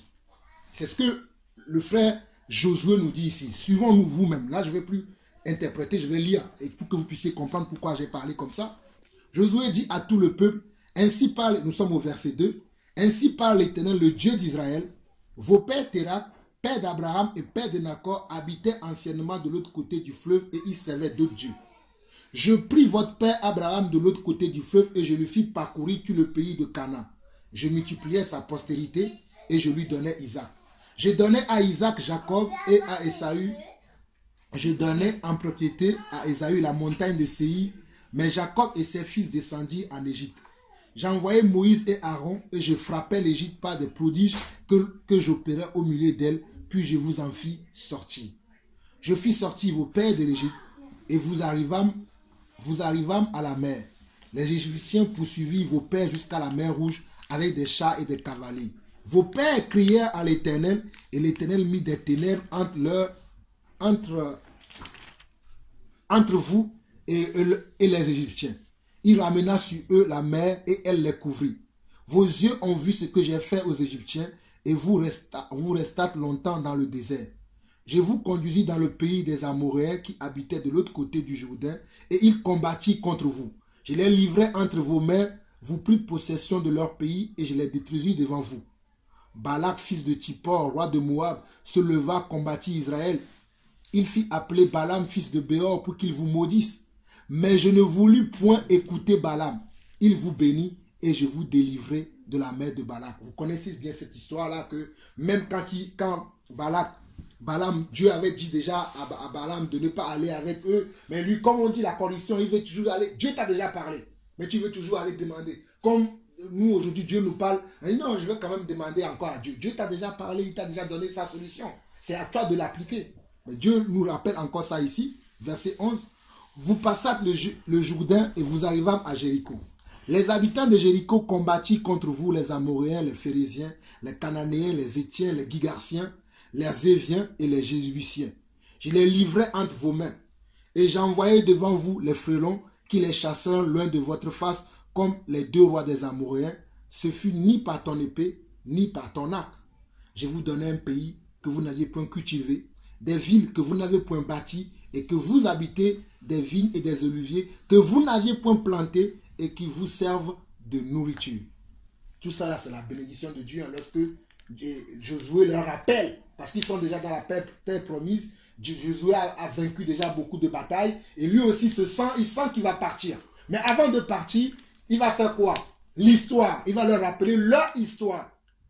Et nous devons prendre le temps tout le temps, nous qui avons des enfants, moi j'ai l'habitude de faire ça avec mes enfants, de leur parler de notre histoire. Mon histoire, c'est pas que je suis togolais, non, ou que je suis français, même si nous le sommes. Mon histoire, c'est que je suis enfant de Dieu. Et je prends la peine de leur parler de ça tout le temps. Que sachez que nous avons un Dieu, c'est le Dieu des Juifs, même si nous ne sommes pas des Juifs, c'est le Dieu des Juifs qui est notre Dieu. Et je leur raconte l'histoire telle que l'histoire nous le dit dans la Bible, parce que la Bible nous dit que nous devons, même si nous sommes en voyage, nous devons rappeler ces histoires à nos enfants, afin qu'eux aussi puissent le raconter à leurs enfants, de génération en génération, afin que l'histoire ne s'arrête pas et que nous puissions continuer à craindre Dieu. Mais d'habitude, vous allez voir que par certains d'entre nous, on ne fait pas ça. C'est pour ça que des fois, il y a des problèmes dans certaines familles. Verset 14. Maintenant, craignez l'Éternel et servez-le avec intégrité, comment? Et fidélité. On voit que Josué aussi va parler comme qui? Comme Moïse. Moïse qui a été disqualifié, non pas à cause de lui, mais à cause de... Vous savez, Moïse aimait tellement Dieu parce que c'est le seul homme qui parlait bouche à bouche avec Dieu. Mais ce peuple-là était tellement tordu qu'ils ont poussé Moïse au péché. Moïse ne voulait pas pécher lui-même. Des fois, on n'a pas envie de pécher. Hein. Je dis ça pour que nous puissions faire attention. Un frère peut te pousser au péché. Une soeur peut te pousser au péché. Ton mari peut te pousser au péché, comme ta femme aussi peut te pousser au péché. Mais c'est à toi de savoir qu'est-ce que tu dois faire en ce temps. Si on n'a pas encore gagné la maîtrise de soi, on peut aller vers le péché sans le savoir. Parce que nous n'avons pas encore gagné de la patience. Et moi, je priais pour moi, j'ai besoin beaucoup de gagner de la patience et de la maîtrise de soi. Peut-être vous aussi, j'en sais rien. Mais on doit gagner davantage ça pour pouvoir rester ferme. C'est ça qui a manqué à Moïse à cette époque-là lorsqu'il a frappé le rocher qui ne devait pas frapper. Mais on voit ici que Josué va dire maintenant, craignez l'Éternel et servez-le avec intégrité et comment? Et fidélité. Faites disparaître les dieux qu'ont servi vos pères de l'autre côté du fleuve et en Égypte et servez l'Éternel. Égypte aujourd'hui représente quoi? Le monde. Égypte représente quoi aujourd'hui pour nous? Le monde dans lequel nous vivons. Nous pouvons quitter le monde et venir au Seigneur et avoir toujours dans le cœur des dieux du monde au fait. C'est-à-dire les dieux du monde, ça peut représenter le travail qu'on a toujours espéré et le bien matériel qu'on a toujours espéré. On va être dans le Seigneur, mais lorsqu'on va voir quelqu'un peut-être avec ce travail-là, on va commencer à... Si je n'aurais pas suivi le Seigneur, j'aurais pu avoir ce travail. On va être dans la nostalgie. Ça représente, tu es dans le Seigneur, mais tu as encore un Dieu étranger. C'est pour ça que tu n'avances pas parce que tu es dans le Seigneur, mais tu es comme la femme de l'autre qui continue toujours à regarder en arrière. Et nous pensons que les dieux étrangers, c'est toujours peut-être des dieux que nous connaissons qui sont fabriqués de pierre ou de métaux que devant les gens. Non, tu peux être là comme ça, sans être devant une statuette ou un dieu fabriqué de main, mais avoir un Dieu dans ton cœur. Parce que tu es tout le temps en train de ressasser le passé. Ah, le passé c'était meilleur, comme ces gens-là. Ah, quand nous étions en Égypte, nous faisions ceci, ils étaient tout le temps à ressasser leur passé. Même lorsque Moïse était parti sur la montagne pour chercher la face de Dieu et revenir avec les volontés de Dieu, ils ont dit, ce Moïse-là, nous ne savons pas ce qu'il est devenu. Fais-nous un Dieu comme en Égypte. Et c'est là où ils ont commencé à enlever leurs boucles d'oreilles, leurs anneaux, pour faire un Dieu. Et c'est la même chose que nous faisons aujourd'hui. Nous sommes dans le Seigneur, mais nous pensons toujours, ah, avant c'était mieux, avant c'était ceci, avant c'était cela. Et cela constitue quoi? Un Dieu étranger dans notre cœur. Parce que notre cœur n'est pas en entier au Seigneur. Alors que Dieu veut que notre cœur soit en entier à lui. Moi, quand le Seigneur m'a permis de pouvoir faire ce travail-là, je me suis dit, Seigneur, pardonne-moi pour tous ces dieux étrangers que je garde encore à moi. Parce que moi, j'ai pris l'habitude de dire, ah, les dieux étrangers, c'est les catholiques. Ils prient Marie, ils prient ceci. Mais moi aussi, je suis avec des dieux étrangers tous les jours. Parce que comme moi, je ne m'agenouille pas devant une statuette, je me dis, ah non, je n'ai pas un dieu étranger. Mais quand je sors, je vois quelqu'un dans sa belle voiture, je dis, ah, Seigneur, si j'aurais pu avoir un travail où je gagnais 6 000 €, j'aurais pu acheter cette voiture. Et c'est un Dieu. Ça devient un Dieu. Et tu es là tout le temps. Au lieu d'être joyeux, de te réjouir de ce que Dieu te donne, tu es toujours insatisfait. Tu commences toujours à dire, ah non, mais ça serait mieux si j'ai ceci. Ça serait mieux si mon mari est comme un tel. Non. Dieu t'a donné le mari qu'il te faut. Dieu t'a donné la femme qu'il te faut. Tu n'aimes pas sa forme, tu n'aimes pas sa longueur. Dieu s'en fiche, c'est lui qui te faut, il te l'a donné. Accepte-le comme ça et bénis le Seigneur pour cette femme-là, pour cet homme-là. Dis, Seigneur, je te bénis pour cet homme que tu m'as donné. Il est la source de ma vie. Tu continues, tu vas voir comment... Oh, mes frères, je lis, verset 15. Et si vous ne trouvez pas bon de servir l'Éternel, choisissez aujourd'hui qui vous voulez servir, ou les dieux que servaient vos pères au-delà du fleuve, ou les dieux des Amoréens dans le pays desquels vous habitez. Moi et ma maison, nous servirons l'Éternel. Josué, lui, il a décidé que lui et sa maison, lorsqu'il parlait de ce discours avec ses frères, il avait décidé que lui et sa maison, il devait servir quel Dieu? L'Éternel. Malgré qu'il parlait à ses frères, il n'attendait pas à dire, bon, Georges, il va dire, bon, d'accord, tu as dit ça, je suis d'accord avec toi. Patrick, il va dire, tu as dit ça, je suis d'accord avec toi. Christine, il n'attendait pas. Il a dit, bon, ok, malgré que moi et ma maison, nous avons fait notre choix. Nous servirons l'Éternel. Et c'est la même chose que Josué et Moïse a fait. Il a dit, je prends le ciel et la terre comme témoin contre vous aujourd'hui. Et il a laissé le cantique auprès de l'arche. Et c'est la même chose aujourd'hui. Quel est l'état de notre cœur? Quel est le Dieu que nous avons gardé dans notre cœur? Avons-nous toujours l'image de ce Dieu-là qui est Jésus-Christ pour nous, qui fait que peut-être tu vas aller dans un travail, tu ne vas rien faire. On va t'appeler Madame Intel. À partir d'aujourd'hui, vous n'êtes plus employé de notre travail. Est-ce que tu vas crier, hey, comment je vais faire pour payer mon loyer? Tu vas dire merci même que vous me fermez la porte. Gloire à Dieu. Ou tu vas partir. Ou tu vas commencer à dire, oh non Seigneur, comment se fait-il qu'on me ferme la porte là-bas? Ou bien tu viens, tu as signé ce contrat. Tu es content. Tu as dit déjà aux frères, j'ai signé un nouveau contrat. La veille où tu commences le travail, on t'appelle. Non, on s'est trompé. Ce n'était pas toi qu'on voulait embaucher. Ne viens même plus, ton contrat est annulé. Tu vas dire quoi? Ah, je vais aller porter plainte au prud'homme. Un chrétien n'est pas... Tu dois glorifier le Seigneur. Parce que nous pensons, parce qu'il y a un évangile qui fait qu'aujourd'hui, on te dit que lorsque tu es béni de Dieu, partout où tu vas, tu as du succès. Mais c'est faux. Partout où tu vas, je dis encore, pour que nous puissions prendre cela en considération, partout où tu vas, on te ferme les portes. Si tu vas à un endroit où on t'ouvre toutes les portes, commence à te poser des questions si tu es toujours dans la volonté de Dieu. Lorsque tu vas partout, tu n'as pas de difficulté. Tu arrives, on dit, bienvenue, assis-toi, on te sert tout. Commence à te poser des questions si tu es vraiment dans la volonté de Dieu. Parce que lorsqu'un enfant de Dieu arrive à un endroit, il y a le jugement de Dieu qui arrive. Si tu arrives à un endroit, les gens ne voient pas le jugement. Ils sont contents, ils marchent avec toi, ils dansent avec toi, ils rigolent même avec toi. Tu n'es plus dans la volonté de Dieu. Tu as perdu l'éclat, la lumière de Dieu. Lorsque Jésus arrivait, c'est pour ça que je prends l'exemple de Jésus, et même des apôtres. Pierre pouvait passer dans une ville, son nom va guérir les gens.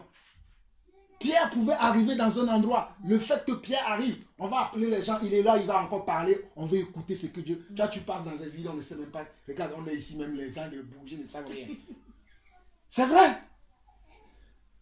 Moi, ça me choque des fois quand je passe dans les endroits et je dis, ah, même des fois, on est obligé de faire du tapage maintenant pour que les gens sachent qu'on est là.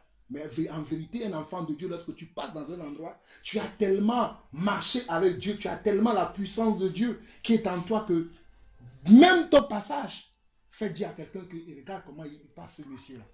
Il a quelque chose. Il est différent des gens. Parce que tu as travaillé ta vie, ta communion avec le Seigneur. Que partout où tu passes, la communion de Dieu te suit. Nous continuons. On va aller vers le verset 19, parce que je ne vais pas trop lire. Il dit, Josué dit au peuple, vous n'aurez pas la force de servir l'Éternel. C'est juste pour vous dire que Josué aussi a dit la même chose que Moïse a dit. Josué dit au peuple, vous n'aurez pas la force. Bon, avant de dire ça, on va quand même voir ce que le peuple dit. Parce que le peuple, nous les peuples, on aime toujours dire non, ce que le frère a dit, il exagère. Mais c'est la même chose. Regardez ce que le peuple dit à partir du verset 16. Le peuple répondit et dit, loin de nous la pensée d'abandonner l'Éternel et de servir d'autres dieux. Ce que nous aussi nous faisons aujourd'hui. Lorsqu'on entend un évangile, oh non, mon frère, moi je ne ferai pas ça. Oh non, mon frère, moi je choisirai mon époux selon la parole. Mais est-ce qu'en réalité, lorsque tu es en face, tu le fais? L'homme vient, il est bien habillé, costard, cravate, bien sapé comme jamais, comme même il le dit dans le monde là. Ah, tu vois, il est bien sapé, hein. À 5 ans quand même. Tu ne regardes pas selon Dieu, mais tu regardes comment? Selon l'apparence. Ok. Le peuple répondit et dit, loin de nous la pensée d'abandonner l'Éternel et de servir d'autres dieux.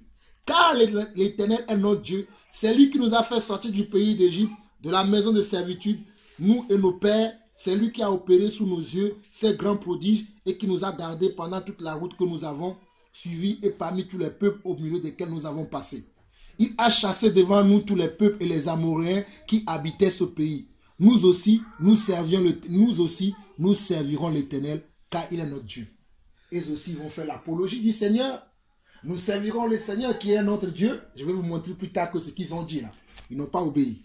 Josué dit au peuple, vous n'aurez pas la force de servir l'Éternel, car c'est un Dieu saint. On ne dit plus aux gens aujourd'hui que Dieu est un Dieu saint, mais on dit c'est un Dieu qui va te faire passer de la France aux États-Unis. Tu vas être dans le 440. On va entendre parler de toi, ta famille, et tout le monde va te connaître. C'est le message qu'on entend aujourd'hui. Et on est content. On dit, ah, j'ai entendu une prophétie. Hein. Et tu commences à penser que oui, tu vas être dans le 440. Un enfant de Dieu. Bon, ça peut arriver que Dieu amène un enfant de Dieu là-bas. Mais un enfant de Dieu doit savoir que Dieu est saint et il veut que nous le servions aussi avec sainteté. C'est un Dieu jaloux. Il ne pardonnera point vos transgressions et vos péchés. Lorsque vous vous abandonnerez l'Éternel et que vous servirez des dieux étrangers, il reviendra vous faire du mal et il vous consumera après vous avoir fait du bien. On ne dit plus ça aux gens aujourd'hui. Hein. Que Dieu, qui te fait venir de, je ne sais pas, d'Ouganda, en France, tu deviens parisien, il te donne même un appartement, le plus cher de Paris, qui va te prendre encore cet appartement-là, ne dis pas ça aux gens. Yo non, lorsque tu vas venir à Paris, tu vas avoir un appartement, le plus cher à Paris, tu vas habiter même vers la Tour Eiffel là-bas. C'est toi, tout le monde va te connaître et tu es content. Et tu commences à te visionner et je vais habiter au sommet de la Tour Eiffel. Mais ton cœur sera comment à ce moment-là? Est-ce que ton cœur sera toujours dans la droiture, dans la volonté de Dieu, dans le chemin de Dieu, dans la sainteté de Dieu? Parce que peut-être ces choses vont t'arriver. Peut-être ça ne t'arrivera pas. Et tu vas regretter. Ah, Seigneur, moi j'ai cru que lorsque je croyais en toi, j'aurais pu avoir un grand appartement, une grande maison. Voici, j'ai toujours mes 21 mètres carrés. Mais il y en a quelqu'un qui n'a même pas 21 mètres carrés. Lui, il a 2 mètres carrés. Bon, peut-être 2 mètres carrés, ça n'existe pas. Mais lui, il a plus petit que toi. Mais il est content. Mais toi, tu as ça, mais tu dis toujours, ah, vous voyez comment le cœur de l'homme est tortueux? On veut toujours plus. Comme disaient les hommes politiques, travailler plus pour gagner plus. Moi, je veux travailler plus pour le Seigneur, pour me tuer encore plus. Parce que je ne me suis pas encore tué plus. Continuons. Verset 22. Josué dit au peuple, vous êtes témoins contre vous-même que c'est vous qui avez choisi. Beaucoup d'entre nous ici, ce n'est pas Alain Patrick qui vous a forcé. Venez, ou bien Georges qui vous a forcé, venez avec moi. Non, c'est vous-même qui avez choisi. On est d'accord? Personne ici, on a dit, bon, on a mis un fusil sur sa tempe. Bon, suis Jésus ou on te tue. Vous-même, vous avez décidé personnellement de suivre Jésus. Ok. On continue. Vous êtes témoin contre vous-même que c'est vous qui avez choisi l'Éternel pour le servir. Il répondit, nous en sommes témoins. Il dit, ôtez donc les dieux étrangers qui sont au milieu de vous et tournez votre cœur vers l'Éternel, le Dieu d'Israël. Et le peuple dit à Josué, nous servirons l'Éternel, notre Dieu, et nous obéirons à sa voix. Josué fit en ce jour une alliance avec le peuple et il donne des lois et des ordonnances à Sichem. Continuons, Juge, et je vais finir par là. Juge chapitre 2. Si vous avez l'occasion, lisez après le passage. On voit dans Juge, je ne vais pas lire Juge chapitre 1, je vais commenter vite fait. Dans Juge chapitre 1, on voit que Josué est mort. On voit que même les anciens sont morts. Les anciens qui ont vécu avec Josué, qui ont vécu avec Moïse, toutes ces personnes-là sont mortes. Et personne d'entre les peuples qui restaient n'avait gardé la parole de Dieu telle que cela devait être. Ils ont commencé à se corrompre. Vous allez le voir vous-même. Ici, je vais finir ici maintenant dans Juge chapitre 2. Un envoyé de l'Éternel monta de Gilgal à Bokim et dit: je vous ai fait monter hors d'Égypte et je vous ai amené dans le pays que j'ai juré à vos pères de vous donner. J'ai dit: jamais je ne romprai mon alliance avec vous et vous ne traiterez point alliance avec les habitants de ce pays. Vous renverserez leurs autels, mais vous n'avez point obéi à ma voix. Pourquoi avez-vous fait cela?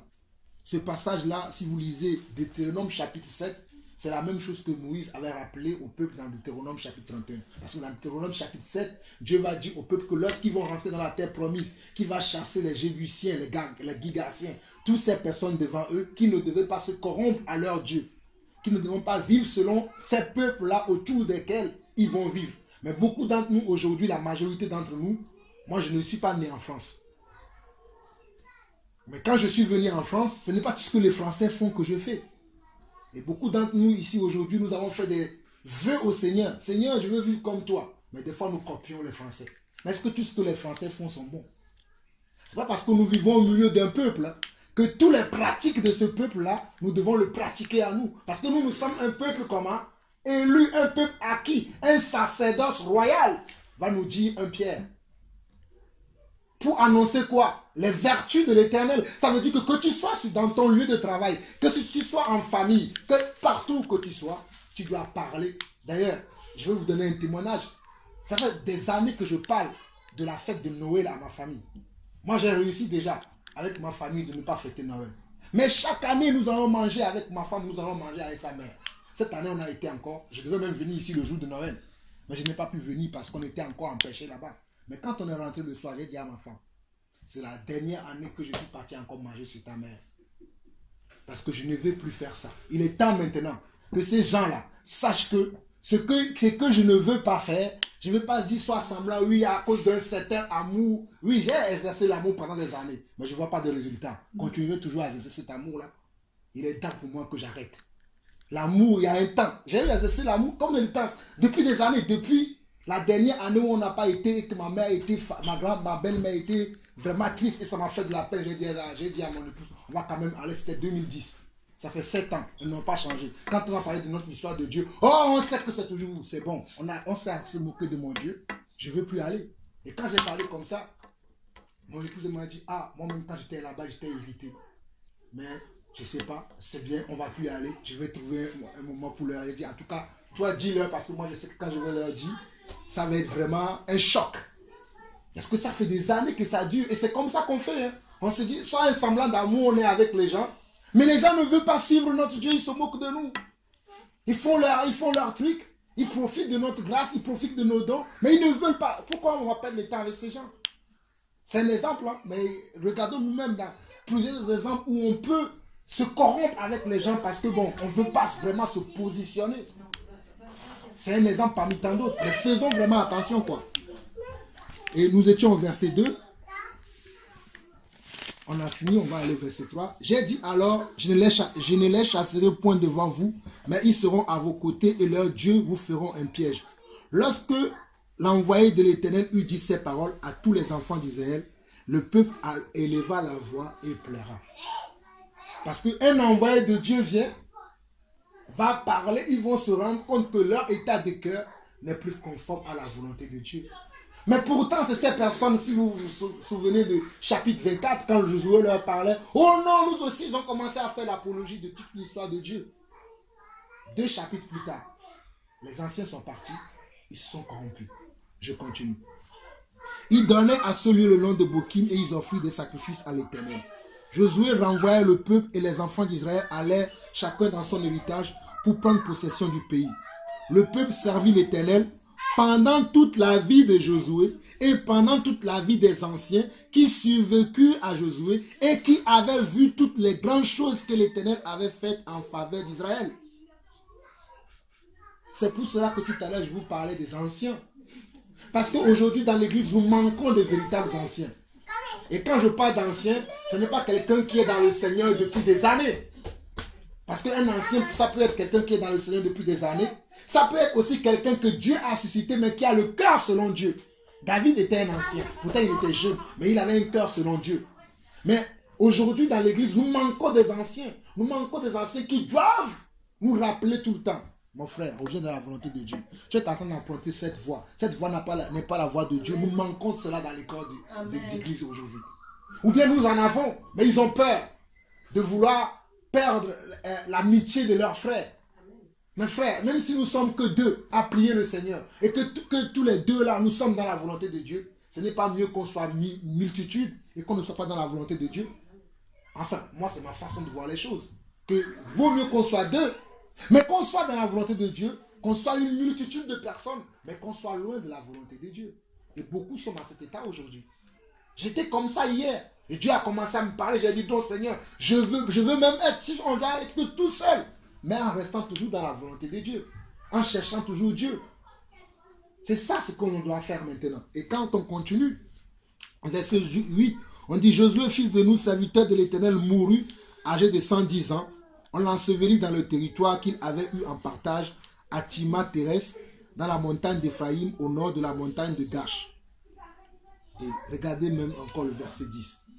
Toute cette génération fut recueillie auprès de ses pères, et il s'éleva après elle une génération qui ne connaissait point l'Éternel, ni ce qu'il avait fait en faveur d'Israël. Mes frères, comment se fait-il que toutes ces générations se sont... Bon, ils sont morts. Et que les autres générations ne savent pas l'histoire de leur Dieu. Parce que ceux qui sont morts après n'ont pas transmis. Ou bien ils n'ont pas transmis, ou bien peut-être ils ont transmis, mais ils ont transmis avec la corruption. Ou bien ils ont transmis une mauvaise chose, ils n'ont pas transmis selon les seigneurs. C'est pour ça que nous qui enseignons aussi, nous devons faire attention d'enseigner selon les seigneurs. Pas enseigner nos sentiments, nos émotions, mais enseigner selon la voix du Seigneur. Parce que c'est très important, parce qu'on nous dit que toute cette génération fut recueillie. Quelle génération? La génération de Josué, qui avait suivi les conseils de Moïse, qui avait vu les anciens qui étaient auprès de Moïse, qui voyaient comment les choses se faisaient.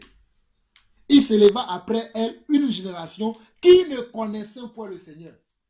Comment cela se fait? C'est pour ça que nous qui avons des enfants, nous devons enseigner la parole de Dieu à nos enfants. Comme ça, même si nous, parce que peut-être Jésus peut venir, mais si Jésus tarde à venir, que nos enfants qui vont grandir, qu'ils puissent aussi transmettre à leurs enfants, de génération en génération, que cela continue.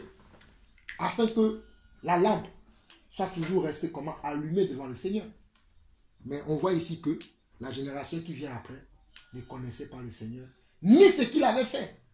Ce n'est pas moi qui invente, hein, c'est écrit, ni ce qu'il avait fait en faveur d'Israël. C'est pour ça que nous devons raconter l'histoire de Dieu à nos enfants. Parler de toutes les histoires sublimes qui sont dans la Bible, phénoménales, hors du commun. L'histoire de Shadrach, de Meshach, de Joseph. Nos enfants doivent connaître ça, parce que c'est notre héritage. Et n'oublions pas que c'est pour ça que j'ai parlé d'Abraham, pour que vous sachiez qu'Abraham aussi était païen comme nous. Bien qu'il soit de la descendance de Noé, à un moment donné, ils avaient perdu la foi. Et Dieu va venir chercher qui? Abraham.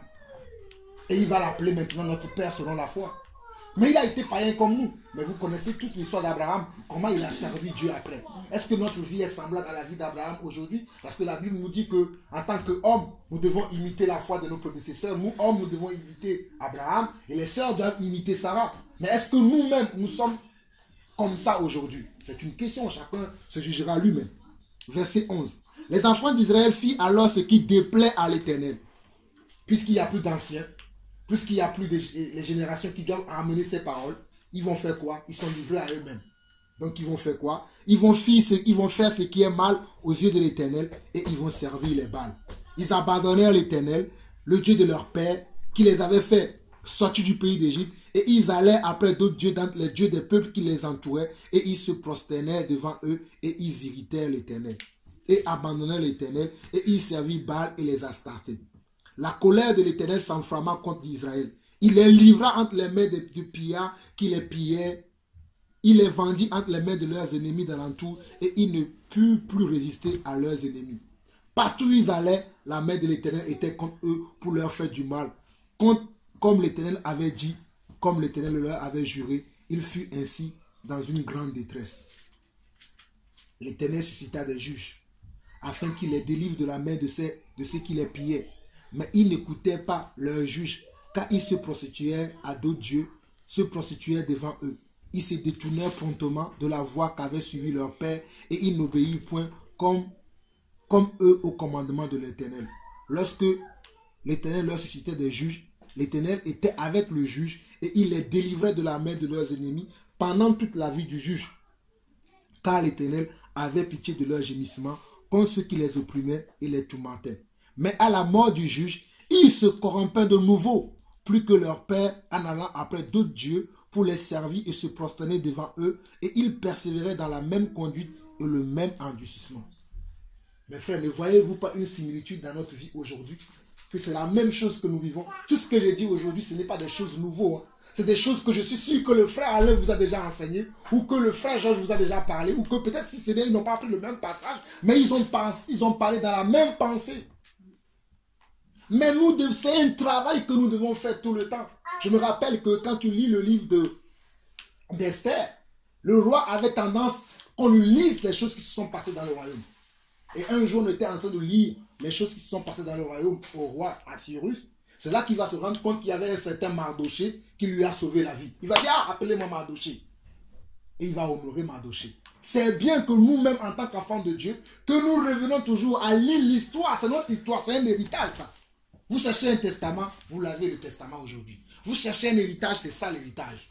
Tout ce que la Bible dit parle de nous. Hein. Ça ne parle pas que des juifs que nous connaissons. Hein. Ça parle aussi de nous. Parce que vous savez aujourd'hui que nous sommes juifs, selon le livre de Galates, que Dieu nous a maintenant plantés aussi, ou de Romains. Parce que vous savez qu'une partie d'Israël est tombée comment? Dans la désobéissance, afin que nous puissions rentrer. Donc c'est aussi notre héritage. Hein. Ne pensez pas que c'est aussi simplement pour les juifs, mais nous aussi c'est notre héritage. Parce qu'une partie d'Israël est tombée dans la rébellion et Dieu nous a greffés à leur place. La Bible dit que Dieu les greffera de nouveau, mais pendant que Dieu nous a greffés, restons greffés.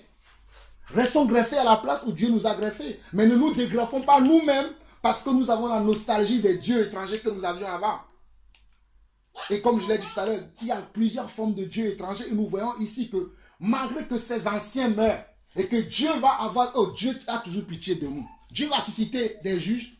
La Bible nous dit que lorsque le juge sera encore vivant, ils vont écouter Dieu. Mais dès que le juge tourne le dos, ils reviennent comment? Ils reviennent toujours comment? À leurs anciennes vies. Ça veut dire qu'il y a une duplicité de vie chez nous.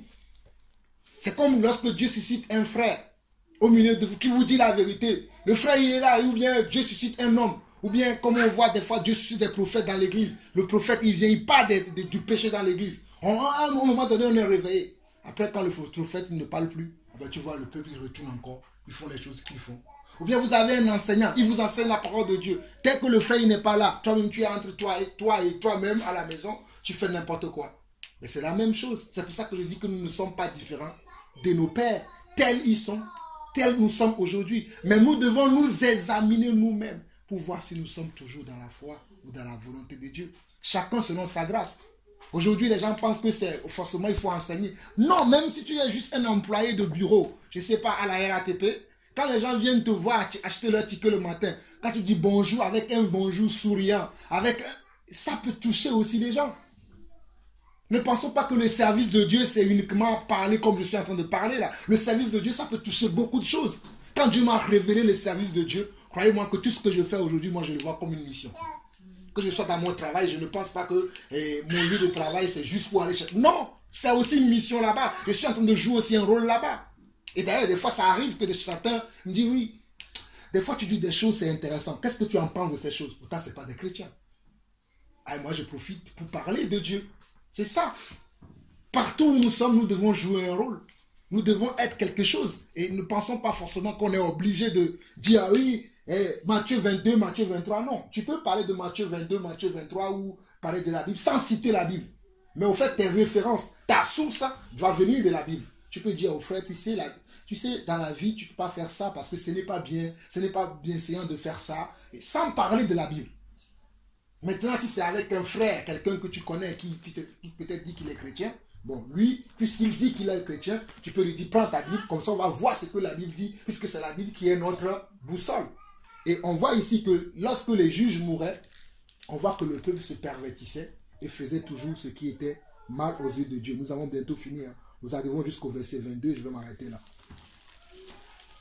Nous étions au verset 19, nous continuons vers le verset 20.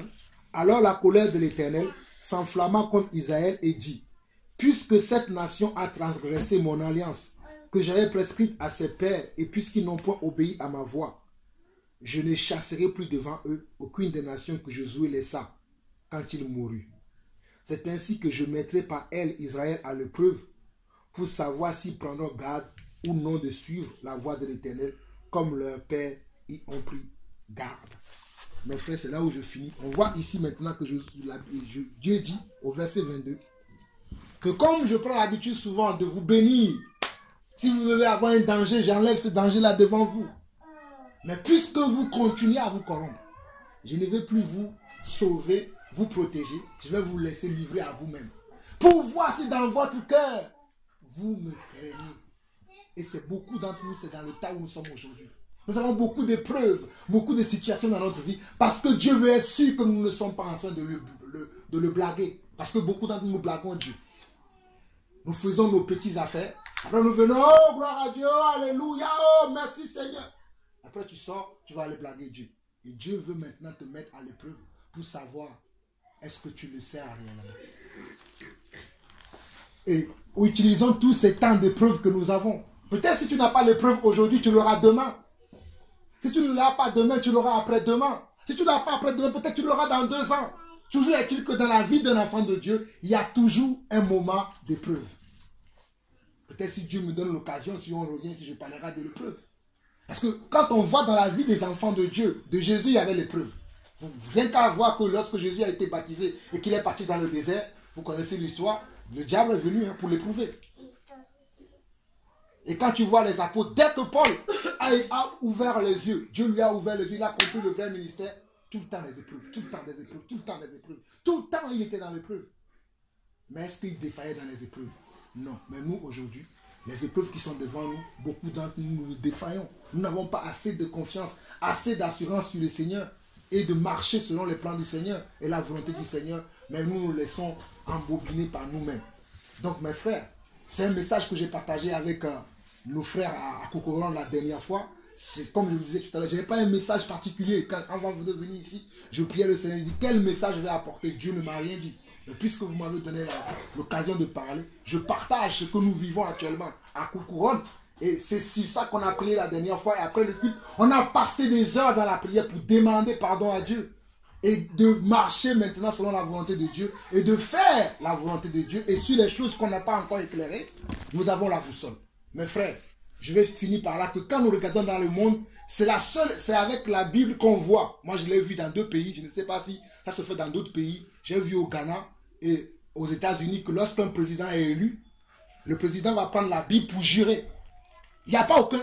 Il ne prend pas le Coran, il ne prend pas, je ne sais pas quoi, les livres qui existent, les livres des savants, mais il va prendre la Bible. Cela me prouve que la Bible, là, il y a tout dedans.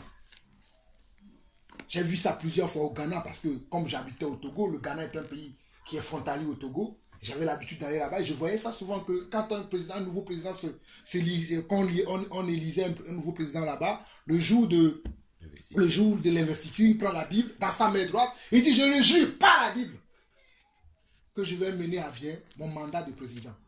C'est la même chose qui s'est passée aux États-Unis. Et j'ai même vu des pasteurs qui ont dit que Trump ne deviendrait pas président. C'est Hillary. Ils ont prophétisé ça. Malgré que c'est Trump qui est élu, il continue à dire aux gens, mes frères, vous voyez comment l'église est dans tel état aujourd'hui. Il continue à dire aux gens, non, il va être destitué, il arrive à prendre sa place. Dernièrement, je voyais un frère qui disait, mais je vois comment les chrétiens sont devenus malades aujourd'hui. Même dans la constitution, selon la loi, lorsqu'un président est destitué de son pouvoir, ce n'est pas son personne, c'est pas avec la personne, il a été dans l'élection qu'on va prendre. On prend comment? On prend... Quelqu'un de son parti. Là-bas, on prend son vice-président. Et si le vice-président ne veut pas venir, on prend le président de l'Assemblée. C'est la même chose même en France. Mais je vais voir les gens. Ils vont prendre la Bible. Non, Dieu m'a dit que... Vous voyez comment on nous trompe aujourd'hui? Bon, c'est un exemple parmi-tas, je ne sais même pas pourquoi je parle de ça, parce que ça n'a rien à voir avec notre sujet. Mais c'est pour nous dire simplement que nous sommes complètement à côté de la plaque. Beaucoup d'entre nous, peut-être pas nous ici, mais certains au milieu de nous. Et certains, peut-être nous-mêmes demain, nous pouvons être amenés à aller vers ce vent d'esprit qui continue maintenant à agir dans l'église. Qu'on doit être comment? En Arlette. On doit être comment? On doit beaucoup faire attention de ne pas tomber dans ce genre de choses parce que c'est très dangereux de dire quelque chose qui est faux et de continuer à s'entêter à dire que c'est vrai. Mais je quitte ça, mais je reviens par rapport à ce que j'ai dit. Quel est notre état de cœur aujourd'hui? Avons-nous des dieux étrangers? Si nous avons des dieux étrangers, le Seigneur nous donne l'occasion aujourd'hui. Parce que nous ne savons pas ce qui peut arriver demain ou après-demain. Comme je dis souvent que vous connaissez même ce témoignage, je vous l'avais donné une fois. Il y avait 2 frères qui s'étaient venus un jour chez moi pour que je les baptise. Je les ai baptisés. Ils m'ont dit comment je vais faire pour... J'ai dit, il faut suivre la parole de Dieu, marcher avec la parole de Dieu. Ils sont partis. Un autre jour, je suis là, le jeune le plus cadet de la famille, le jeune frère m'appelle pour dire non, tu sais, je t'appelle aujourd'hui parce que mon frère est parti, je passe au Marseille avec sa copine pour nager et ils sont morts. Tous les deux, ils sont morts. Et je suppose que c'est lui-même qui m'a dit, il me dit maintenant, frère, est-ce qu'ils vont aller au ciel? Parce que avant de faire ça, mon frère vivait déjà dans l'impudicité. Je lui ai parlé plusieurs fois. J'ai dit, mon frère, vous vous rappelez le jour où je vous ai baptisé? Je vous ai parlé de toutes ces choses. Je suis pur de votre sang. Toi maintenant qui me parles, fais attention de ne pas faire comme ton frère. Et depuis ce jour-là, je n'aime pas sa nouvelle jusqu'à aujourd'hui. Et c'est comme ça qu'on continue dans le corps du Christ. Sachant que ce que nous faisons, parce que nous pouvons mourir d'un instant à l'autre. Même moi qui vous parle là, je peux quitter ici maintenant. Vous allez apprendre. Nadine va vous appeler demain. Jean-Paul n'a pas pu rentrer aujourd'hui parce qu'on a eu un accident, je ne sais pas quoi, à tel endroit que je suis mort. Eh bien, ce sera mon jugement là-bas. Il est réservé à un homme de mourir une seule fois. D'après quoi vient le jugement. Mais tant que Dieu nous renouvelle notre souffle de vie, faisons de telle sorte que notre vie soit exemplaire, soit au modèle selon le Seigneur. Même si nous ne sommes pas encore parfaits, prenons la décision. En fait, c'est une décision. De venir ici aujourd'hui, c'est une décision qu'on a prise et qu'on est venu. C'est comme ça aussi contre les choses que nous savons que c'est de Dieu, que nous devons appliquer dans notre vie. Même si c'est difficile, prenons la décision de dire, bon, moi je vais vivre comme ça. Même si, bon, mon frère ne va plus m'accepter, ma soeur ne va plus m'accepter, c'est pas grave. D'ailleurs, le frère a partagé ça avec nous tout à l'heure, en Matthieu. On parlait du mariage, mais c'est la même chose. Aujourd'hui, certains vont nous quitter, mais c'est pour notre bien. Croyez-moi, on n'aura pas l'unanimité. Lorsque Jésus parlait, il n'avait pas l'unanimité. Tout le monde ne disait pas Amen à ce qu'il disait. Il y avait des gens qui disaient Amen. Après, plus tard, ils revenaient, non, Seigneur, c'est trop dur. Mes frères, moi je vous encourage, même si c'est dur, tenons ferme. Je vous assure, je sais que c'est dur, ce n'est pas facile. Des fois, quand je suis là, je vois certaines choses et que j'ai envie, et que la parole me revient, me dit, toi-même tu as parlé de ça dernièrement, regarde, non, Jean-Paul, ça c'est pas pour toi. Je commence à dire, Seigneur, pardonne-moi. Seigneur, aide-moi à tenir. Restons dans cet esprit-là que nous devons tenir ferme jusqu'à la fin. Et que rien ne nous trompe, parce que, croyez-moi, le chemin de la perdition est large aujourd'hui, et des fois c'est subtil. Ce sont des petites choses dans lesquelles on ne prête pas attention parce qu'on veille sur des grandes choses comme j'ai dit tout à l'heure.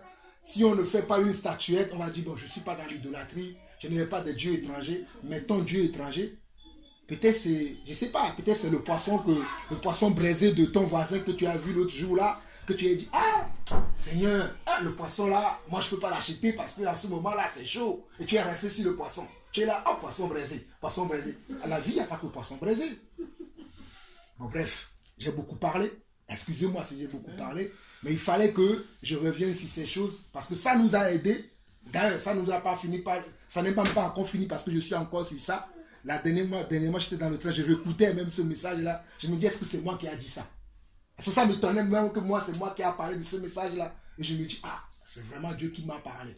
Parce que j'écoutais, on ne dirait pas que c'est moi qui ai parlé de ça. Et ça m'a reconforté. Ça m'a encouragé à rechercher la face du Seigneur. À revoir certains sujets.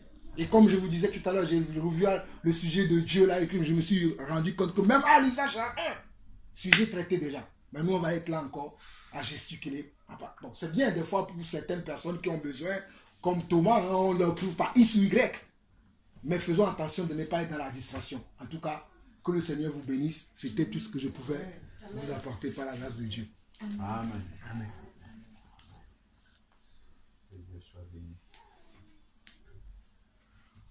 Nous rendons grâce au Seigneur pour ce message parce que on voit vraiment que l'Esprit de Dieu est à l'œuvre.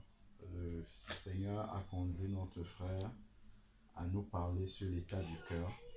Et pour ceux qui étaient là dimanche dernier et dimanche d'avant, c'est toujours sur le cœur, l'état du cœur. On a parlé pendant 3 heures de temps dimanche passé de le cœur avec lequel Marie de Magdala s'est approchée du Seigneur. Et le Seigneur nous parle encore de l'état du cœur aujourd'hui. Donc il y a vraiment un message que le Seigneur est en train de nous donner par rapport à cela. On parlait, est-ce que ton cœur est vraiment converti au Seigneur? C'est exactement la même chose que nous entendons encore aujourd'hui. Est-ce que notre cœur est vraiment converti au Seigneur? L'état de notre cœur, c'est juste appelé différemment, mais c'est exactement la même chose dont nous parlons là depuis 3 semaines maintenant. Vraiment que le Seigneur nous donne à chacun de pouvoir nous examiner devant lui. C'est bien, hein? On peut faire des prières ici tous ensemble. On va prier, Seigneur, je me repens de ceci, ainsi de suite. C'est très très bien. Mais les passages que le frère a déroulés là montrent comment le peuple prenait ces engagements-là, comme nous aussi nous prenons des engagements-là. Quand on entend un message, tout de suite le cœur est touché. Ah Seigneur, je me repens de ceci, je me repens de ceci. Après, c'est chacun au quotidien qui sait si ces engagements qu'il prend là dans la prière, s'il veille quand il est en train dans la pratique maintenant quotidienne, est-ce qu'il se souvient de ce qu'il a dit au Seigneur dans la prière? Seigneur, je me repens de ceci. Seigneur, je veux que tu m'aides à changer ceci. Seigneur, oh, merci parce que tu as ouvert mes yeux, parce que j'ai vu que j'étais comme Marthe. Est-ce que dans la pratique quotidienne de tous les jours, est-ce qu'on se souvient de ça comme le peuple d'Israël? Est-ce que au fur et à mesure qu'ils avançaient, ils se souvenaient des serments qu'ils ont pris devant Moïse et Dieu? Est-ce qu'ils se souvenaient des serments qu'ils ont pris devant Josué et Dieu? C'est ça qui est la clé. Sinon, les belles prières, c'est très bien.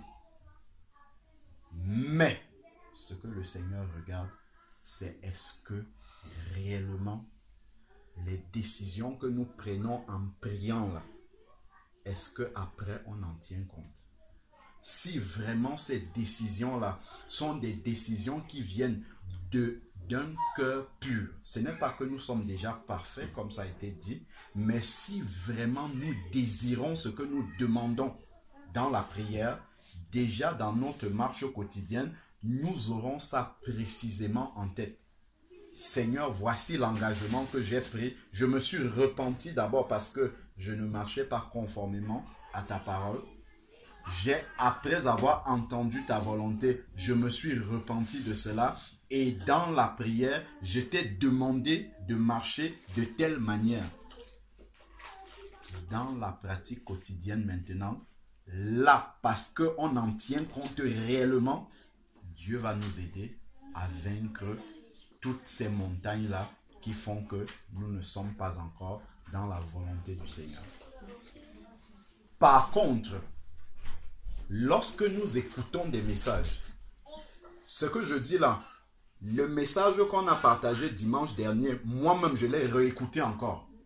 Parce qu'il y a des choses dedans, comme le frère dit, il réécoute et il se demande est-ce que c'est lui qui parlait? C'est la même chose. Quand je réécoute, il y a des choses que Dieu me dit à moi personnellement. Ce n'est pas parce que ça sort de ma bouche que c'est déjà vrai totalement dans ma propre vie. C'est des choses que je travaille également. Et là maintenant, si nous disons quelque chose, c'est pour ça que Ecclésiaste, je crois 5, nous dit que nous soyons lents à parler devant le Seigneur.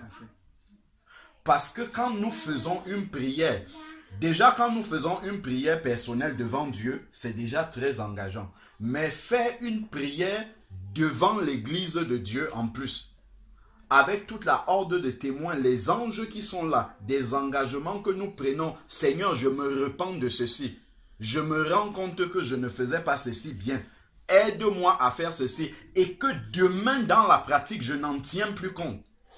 En fait, le frère a utilisé une expression qu'on utilise souvent en Afrique et puis ailleurs, blaguer Dieu. Dieu nous prend pour un plaisantin. Il nous prend pour un blagueur. Parce qu'on n'est pas sérieux avec lui. On dit des choses, mais dans la pratique, on n'en tient pas compte. Si nous ne sommes pas sérieux avec Dieu, Dieu ne nous prend pas au sérieux. Et il n'y aura pas de croissance spirituelle. Parce que Dieu dit, quelqu'un qui fait des promesses et qui ne tient pas, qui n'en tient plus compte, qui a oublié, après, c'est encore quelqu'un d'immature. Donc, Dieu considère que lui, il a encore besoin de grandir pour commencer à faire attention aux paroles qu'il dit. Si tu dis, Seigneur, je me repens de quelque chose, ça veut dire que en ton plus fort intérieur, tu as réalisé que cette chose-là est mal devant le Seigneur. Et si une chose est mal devant le Seigneur, on ne peut pas vouloir la garder. On demande donc pardon à Dieu et dans la suite, on en tient compte. C'est-à-dire que Dieu maintenant tient compte du fait que nous avons pris un engagement devant lui. Nous lui avons demandé pardon. Et si maintenant, on a besoin d'un soutien que l'Esprit, d'ailleurs c'est l'Esprit qui nous soutient toujours, là Dieu va le faire. Parce qu'il voit qu'on est sérieux. Parce qu'il voit qu'on veut vraiment s'en sortir. Quand on dit par exemple, la parole nous dit que vous n'avez pas encore lutté jusqu'au sang contre le péché. Est-ce que réellement, la décision que j'ai prise, je me soumets, j'en tiens compte réellement? Ou est-ce que simplement, c'est sur l'émotion devant un message qu'il y a des paroles qui vont sortir comme ça parce que quand on a entendu la parole de Dieu, il faut prier. Il faut que nous fassions attention à ça. Parce que Dieu regarde et tout ça, ça révèle l'état vraiment de notre cœur. Est-ce que nous sommes sérieux avec Dieu? Est-ce que nous prenons notre salut au sérieux? Est-ce que les choses qui nous sont exposées là par l'Esprit de Dieu, est-ce que réellement nous voulons les changer dans notre vie? C'est quand nous allons commencer à faire ces choses-là avec sérieux que Dieu aussi va commencer à nous dépouiller et nous permettre d'avoir vraiment la victoire totale sur ces choses-là dont nous nous répentons souvent et malheureusement, après, dans la pratique, on n'en tient plus compte. Donc ça, c'est juste la petite exhortation que je pouvais nous donner à nous tous, moi le premier, par rapport à ce qui a été dit. Donc avant qu'on ne commence à prier pour ce qu'on a été dit, il faut bien qu'on se souvienne. Et c'est Ecclésiaste qui dit ça, avant d'ouvrir ta bouche pour faire un vœu à l'Éternel, il faut que tu fasses attention. Parce que Dieu va te tenir pour responsable du vœu que tu as fait. Ça s'adresse d'abord à moi-même avant de parler à tout le reste. Donc je ne m'exclus pas de ce que je suis en train de dire là. C'est vraiment une exhortation pour nous tous, pour l'Église tout entière. Amen. Amen. Moi, je voudrais un peu ajouter quelque chose peut-être pour équilibrer ce que le frère vient de dire, parce que cela peut aussi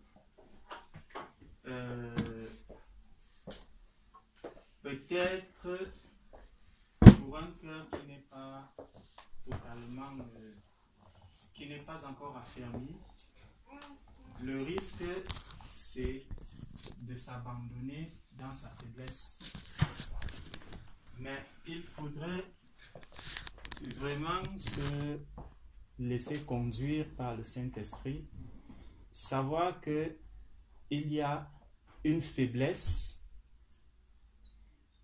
et maintenant ne pas dire non, je ne veux pas me repentir parce que je sais que demain je vais encore tomber. C'est une extrémité dans laquelle il ne faut pas aller aussi.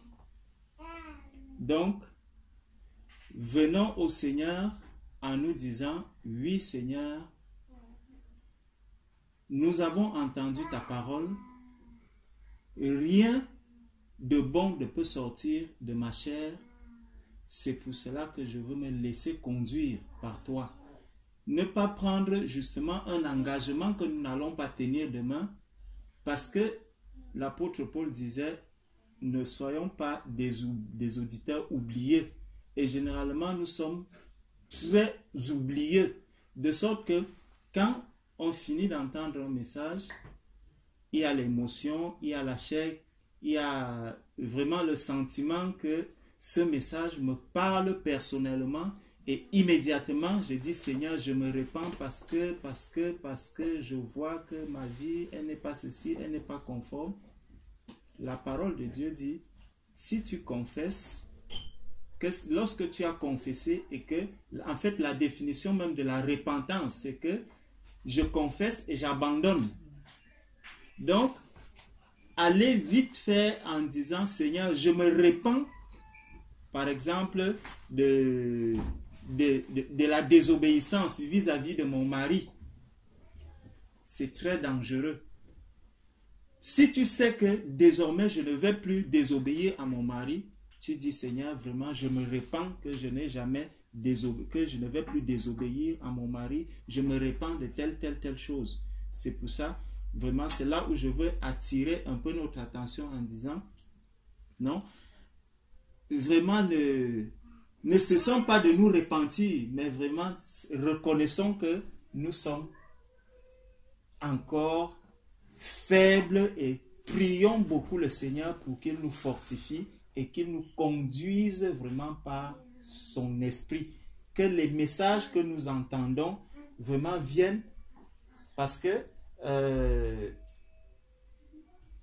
l'homme, l'être humain, ne devient pas parfait en une seule journée ou en un seul message. La perfection ne tombe pas de cette manière parce qu'il y a un combat qui va s'engager. Le combat entre la chair, l'esprit, l'âme, tout. Il y a un combat spirituel qui va commencer, mais vraiment, laissons-nous conduire par le Seigneur. Abandonnons-nous entre le Seigneur. Ne prenons pas des engagements vite faits, mais aussi ne disons pas que je ne vais pas prendre des engagements. Donc, laissons le Saint-Esprit nous conduire vraiment librement pour que tous ces messages viennent dans notre cœur. Surtout, qu'ils s'accumulent, qu'ils restent dans notre tête. Prions beaucoup pour ça. Parce que beaucoup de messages que nous entendons aujourd'hui, si on demande même à quelqu'un, il y a 2 semaines, sur quel message est-ce qu'on avait partagé, beaucoup ne seront même plus. Beaucoup ne seront même plus au courant. Souvent, je vois quand on partage un message, beaucoup sont endormis. Ils s'endorment.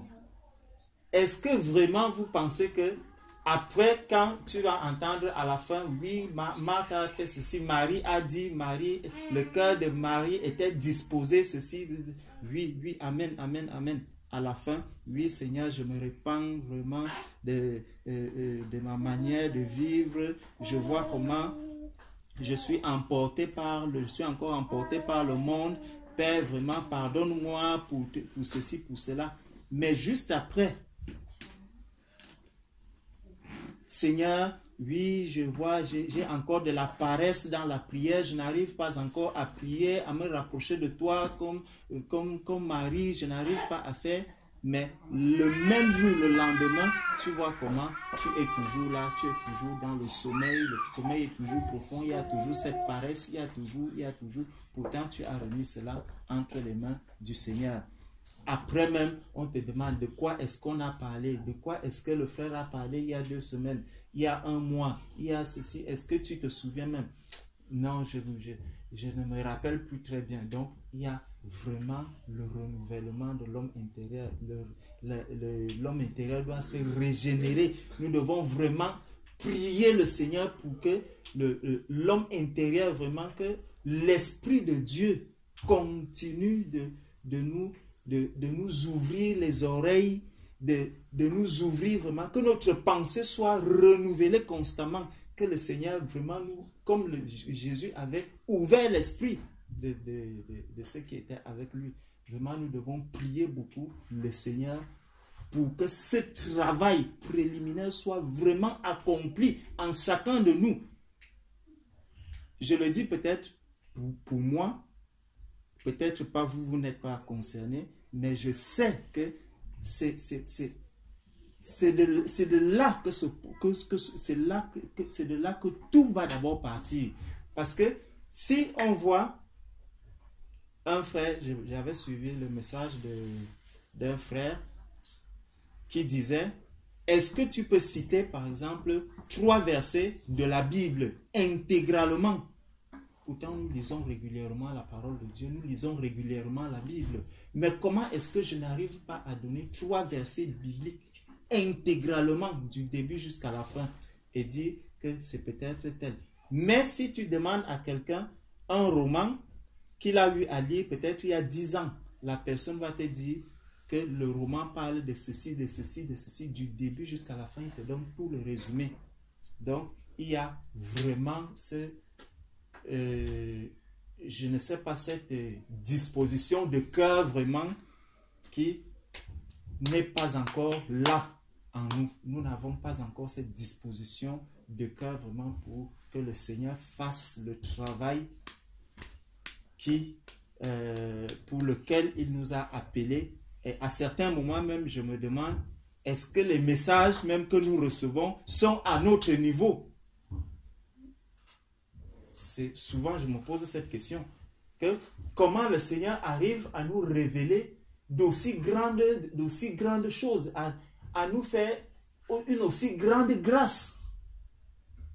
Est-ce que c'est même à notre niveau? Moi, particulièrement, je me dis, Seigneur, mais depuis que j'ai lu la parole de Dieu, j'ai lu, je n'avais jamais prêté mon attention sur le verset où le Seigneur Jésus dit à Pierre, quand tu seras converti, raffermis tes frères. Je ne m'étais jamais arrêté dessus. Mais qu'aujourd'hui, quand le Seigneur me le dit, est-ce que moi-même déjà, je suis déjà converti? C'est des questions que je me pose.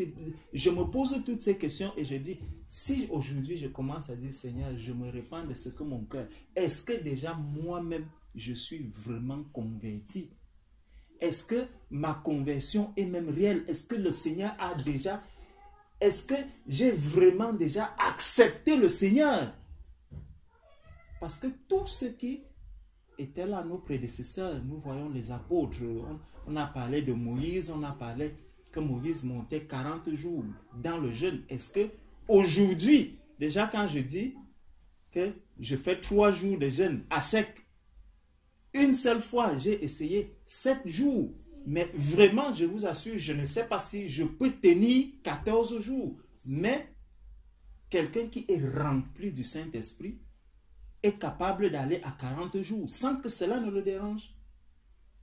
Mais est-ce que nous, vraiment, nous pouvons dire, je me souviens, la fois où on avait fait la retraite, on avait fait combien? C'était 3 jours. Sans manger, sans boire.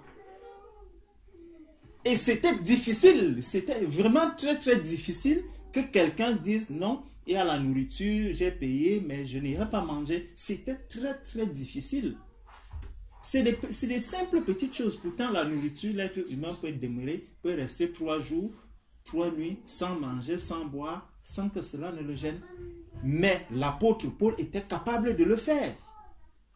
Tous les autres étaient capables de le faire. Mais comment est-ce que nous n'arrivons pas déjà à faire ces choses? Parce que quand le frère disait que lorsque quelqu'un passe, l'apôtre passait dans une ville, il y avait des miracles, il y avait ceci. Mais voyons aussi la vie que cette personne-là avait. Ce n'est pas que Dieu a changé. Non, Dieu n'a pas changé. Justement, notre cœur, est-ce que notre cœur est déjà vraiment converti? Est-ce que nous-mêmes, ma vie, quand je regarde, même les rapports que j'entretiens avec mon épouse, à certains moments, quand je réagis, je reviens, je ne sais pas combien de fois est-ce que je me suis tourné vers mon épouse pour lui demander pardon. Je ne sais pas, sincèrement, et ça,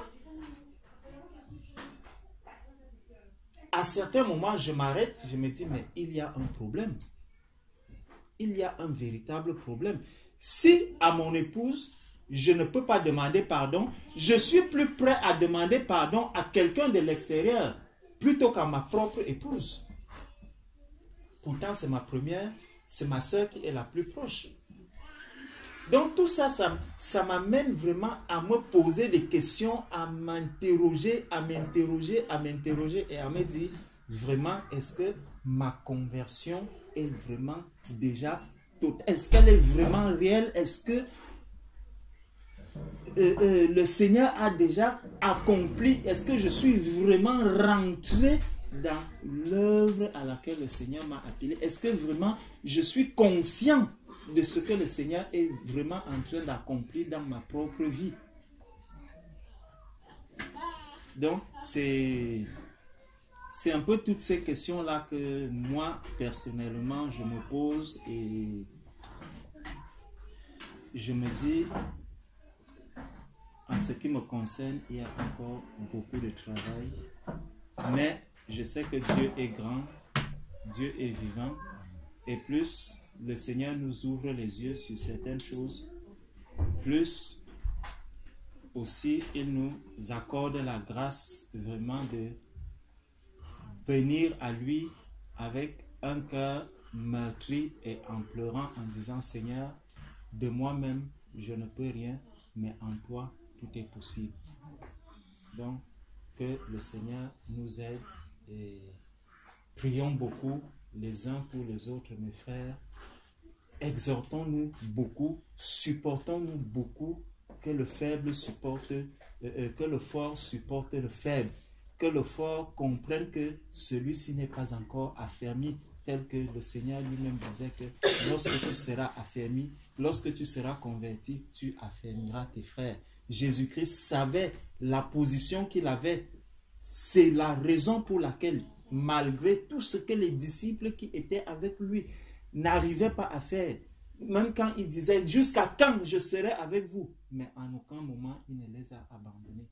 Mes frères, mes sœurs, lorsque j'ai été une pierre d'achoppement pour qui que ce soit, vraiment, je vous prie, je ne voulais pas le faire expressément, c'est que je suis encore faible. Supportez-moi dans ces moments de faiblesse, exhortez-moi autant que vous pouvez, ne m'abandonnez pas, vraiment que le Seigneur nous aide à nous soutenir la main dans la main pour que l'on arrive tous au Seigneur. Vraiment que Dieu vous bénisse. Amen. Amen.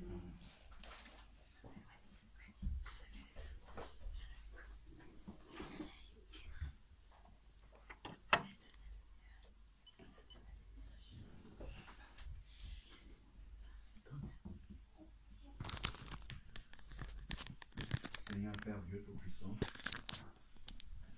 nous voulons te rendre grâce et te bénir encore